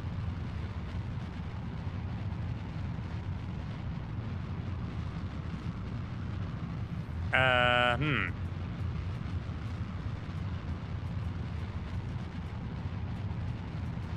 kind of scared to do a turn on this one with the solid rocket boosters. Man, those are really lasting a long time, aren't they?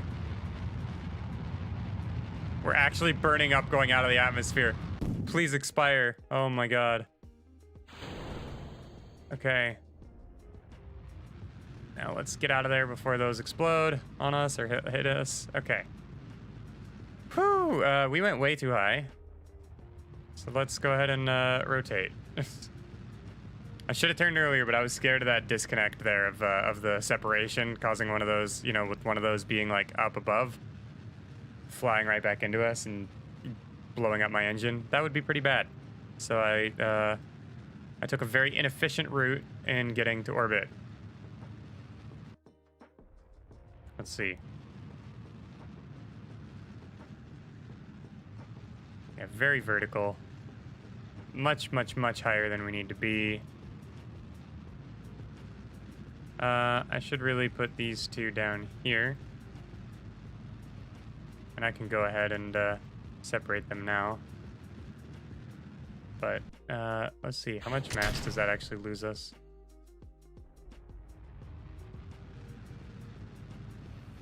Not much at all. I couldn't even see a difference. Or I think that number like jumped wildly. I don't think it was accurately looking at what we care about. Okay. But yeah, now the fairing is off and Tito can look out the window and see the glorious Kerbin.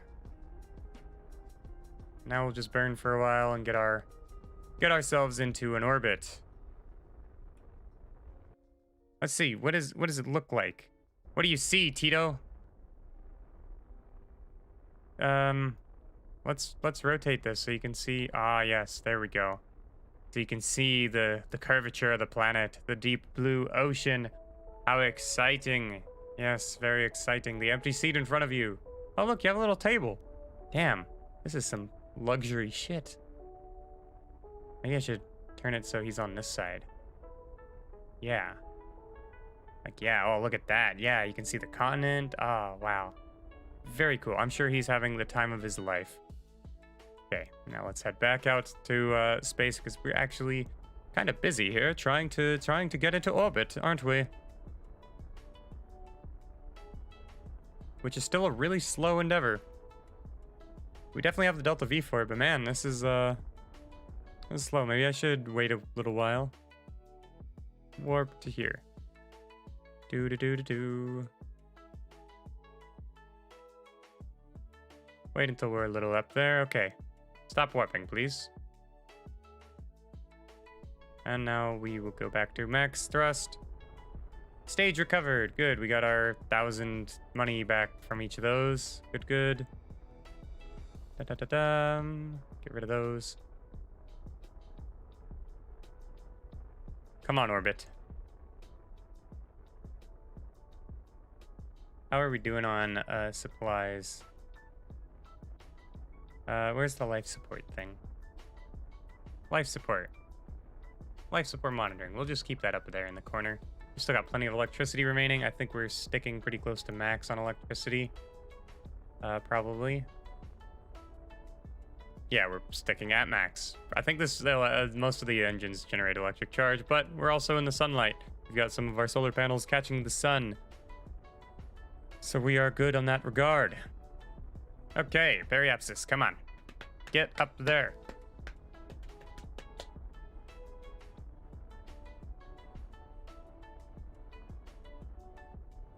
It's a much higher orbit than he bargained for. But Tito, you paid for this ship, you get to go. You paid for this Delta V, you're gonna use this Delta V.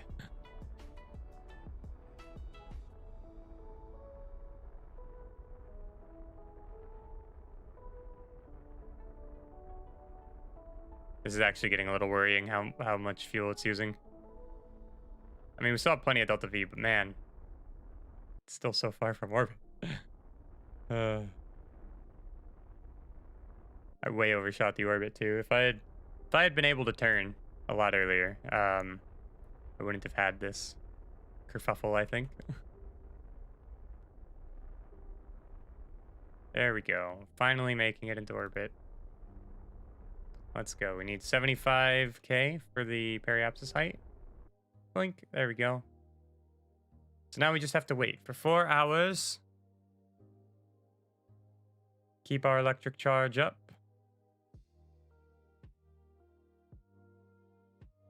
Otherwise, we have 4 days of everything remaining, so this can stick around for a while. Tito can get his money's worth.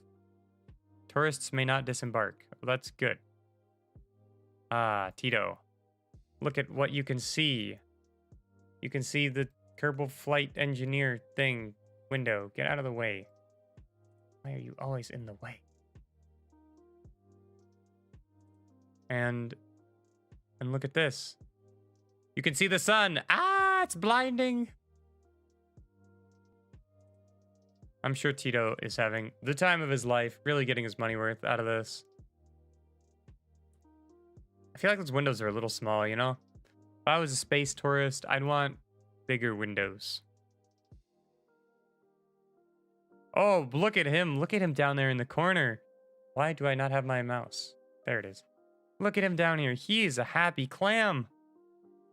The only person I've ever seen ever happier than that is Jebediah. Rest in peace. All right, let's... whoa. That was a little fast.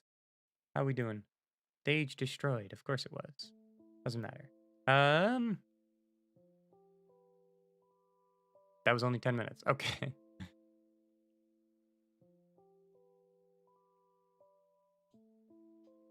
What is a megajoules?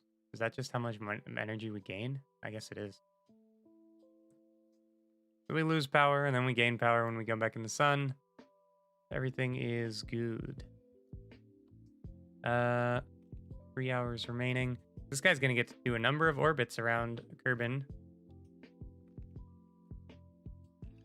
And yeah, we can just go ahead and time warp. I think I'm gonna... Oh god, focus. Yeah, focus Kerbin so we don't get seasick. We'll just watch this go bloop. Megajoules go down and up and down and up. As we wait for... Oh, never mind. That was already 4 hours. We're 6 hours in. Look at that. This guy got way more than his money than he paid for. We'll wait until they're back on the light side of the planet.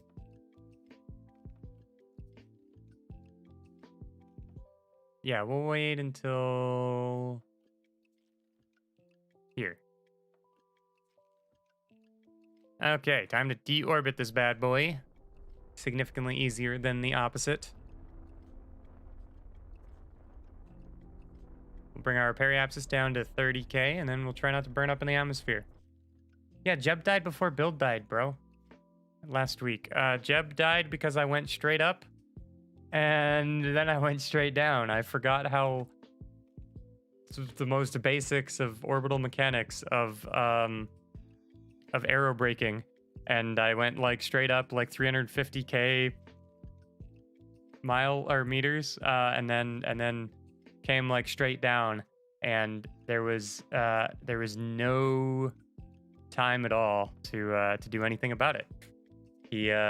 I tried, but he never slowed down enough. He punched through the atmosphere so fast that there wasn't any time for him to for his parachutes to deploy. They were going too fast. I think he hit the ground at 200 meters per second, and yeah, that was second stream.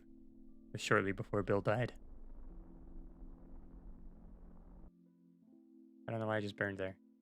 Periapsis height 21K. That should be good. Let's re-enter the atmosphere. And maybe I should have brought an experienced pilot for this. Oh well. Oh wait, that periapsis is like way over there. I want it to land on the bright side, on the sun side. We'll lower it a bit more.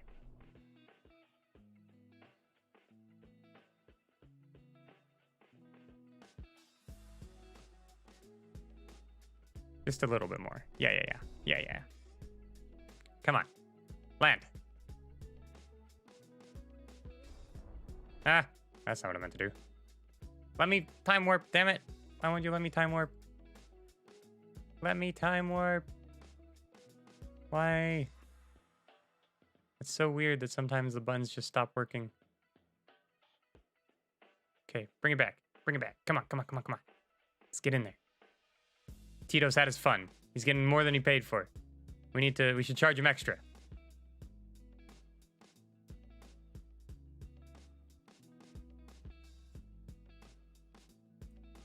Nice chillax music. Everything's going good for Liston and Tito until I screw something up. And then everyone dies.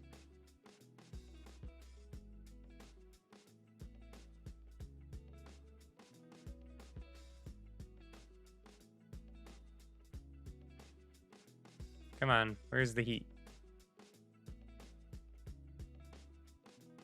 There it is. Okay, let's keep ourselves properly oriented. Now, we're not actually using the heat shield yet, because we still have plenty of Delta V. 630 meters.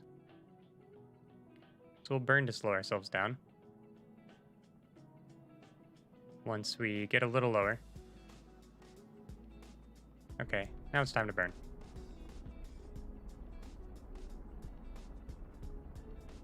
Get rid of, shed some of this velocity. Get that periaps lower. Sure, Tito's having a great time. Really enjoying the thrill of the moment.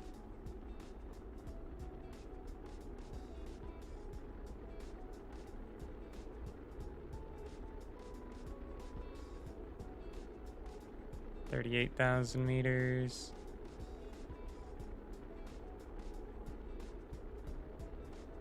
Phew. Not too bad yet.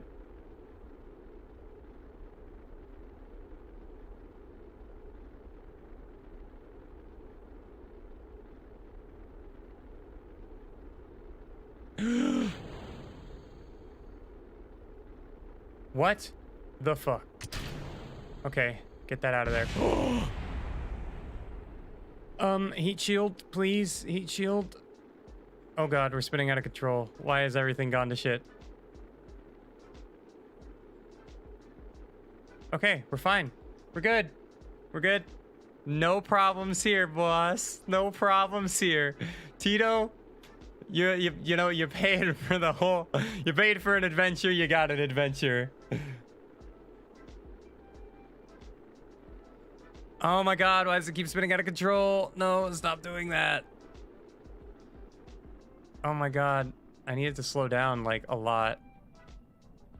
Like, a lot. Like, really slow down, please. For the love of God.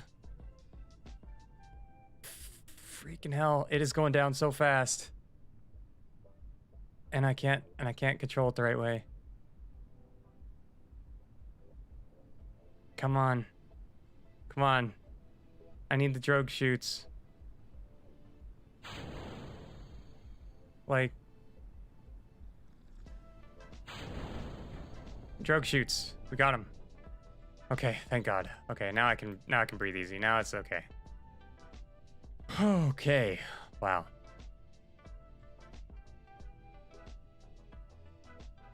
I think it's these batteries.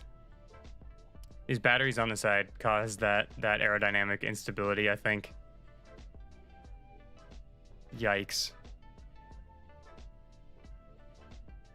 Yeah, that was a big yikes.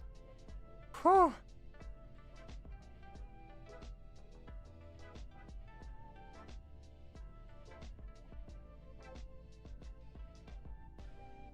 Maybe I was just the center of mass is too high up here. I don't know. Maybe I needed more blader on here. Having to have more weight down here. What is our surface height? Altitude, terrain, 5,500 meters. Okay. Still have our main parachute to deploy. We will slowly descend it down. Oh my god, that was terrifying. I guess that was my first re-entry with Ferrum Aerospace. So, yeah. Need to keep an eye out for these kinds of little things jutting out of the side, adding aerodynamic instability. Oh god, that just scared me. It scared me so much I popped the other parachute. It's okay. We're good.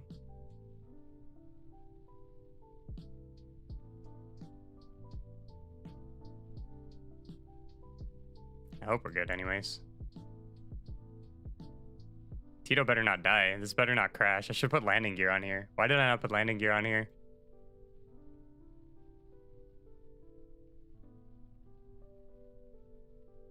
$1,400 meters, 1,300 meters, 1,200 meters. Come on. Okay, we're below 1,000 meters. Other parachutes opening. 9.6 meters per second. Ooh. I don't know how I feel about that. That feels a little fast for this.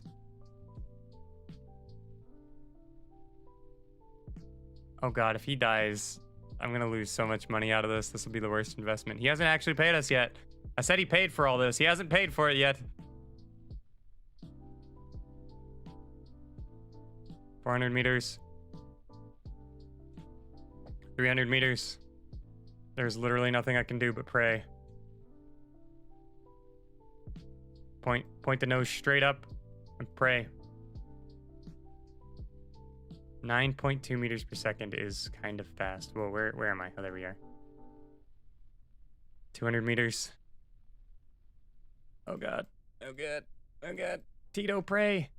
And the sun is setting. Is the sun setting on Tito's life as well? The sun is about to go over the horizon as we land. Oh god. I don't want that either. I don't think I can point the thing down though. I don't have strong enough reaction wheels because the parachutes are on the top. The heat shield has made the sacrifice. Tito lives another day.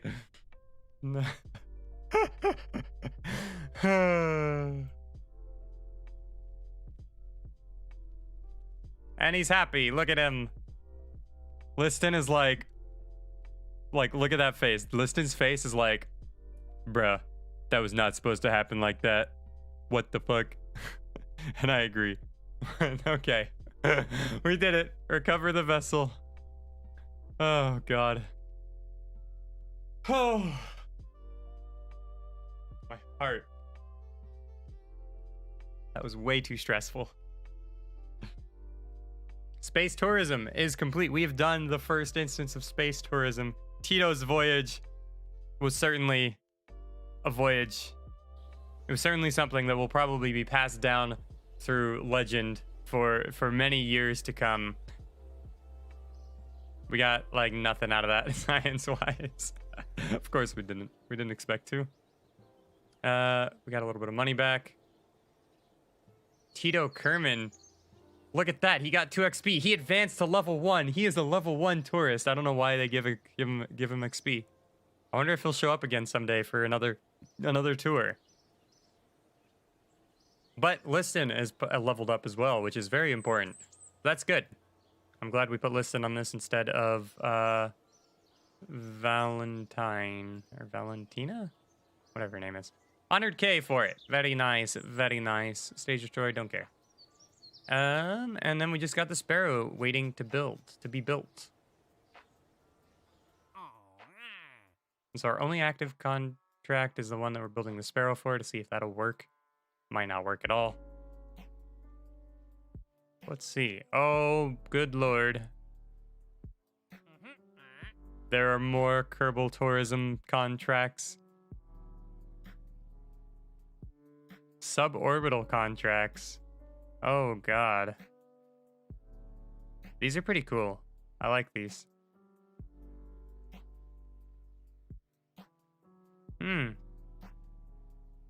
Mark 1 lander can at the launch site. I can do that. That's cheap and easy.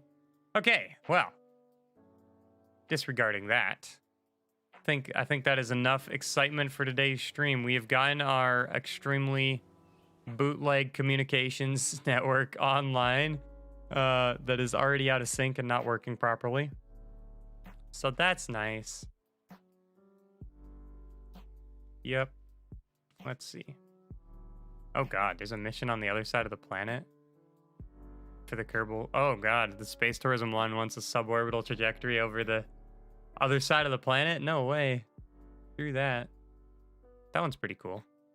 Going over the biggest mountain on Kerbin, I think, is K2 probably. But yeah, we've got our, like, look at these. These two are getting closer and closer. Oh, it's so sad. So yeah, we've got our bootleg. You know, these three don't seem to have changed like at all though. These three seem like they're in the exact right spot. They're still at the 90 degrees. It's the Walkie Talkie one that's all screwed up now. And needs to slow down a bit. Get realigned. But it doesn't matter. I don't want to fix that.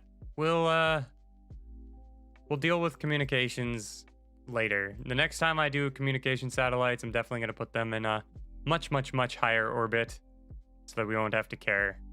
And maybe I'll just leave these ones here just for like the redundancy so that we don't have to care too much about getting them quite perfect or them running out of phase. But I think the main thing for next time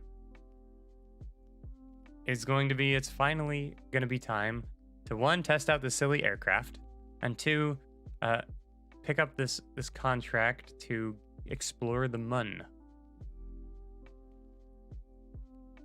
If it'll let me go back. Here we go. Yeah, so we'll pick up this contract to begin exploring the Mun. Which we might as well accept now, because it doesn't matter. And it expires in 5 days, so we actually definitely need to accept that. Blink. Did these just reset? Oh yeah, I think these ones just reset. Now it's like expires in 1 year. Yeah. So that one probably would come back anyways.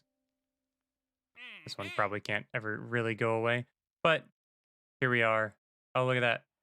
Right at midnight of day 61, we have accepted the contract to begin exploration of the Mun. And so the next time it'll be a flyby and then returning science. So flyby is the main thing. I think that'll be an adventure all in of itself. Whoops. So we'll let that be a thing. And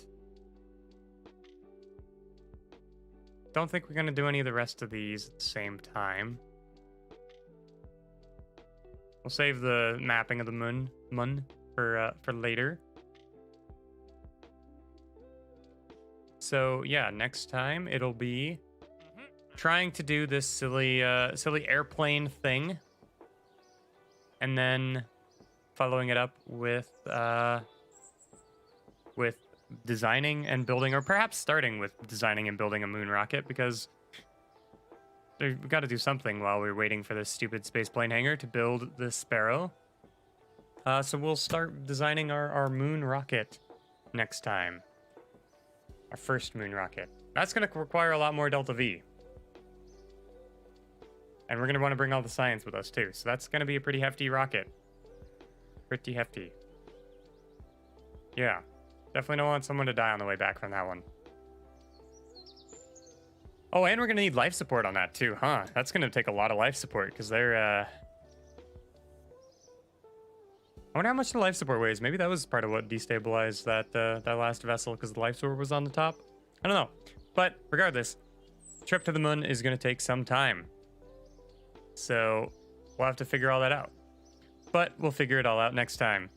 I think that is it for today's stream. So as always, thanks for coming. Thanks for sticking around and watching me unkerfuffle and rekerfuffle my communications satellites. And thankfully not have any more tragic deaths in our space agency today. Though we were mostly dealing with unmanned things. The one-manned thing almost was a disaster. But it wasn't, so big success. And yeah, we'll pick up there next time with hopefully more successes and less, or not less deaths, because we didn't have any deaths, but, you know, no deaths next time either. That's the goal. That's the plan. And so, that's it for today. But until next time, I will see you around. Peace.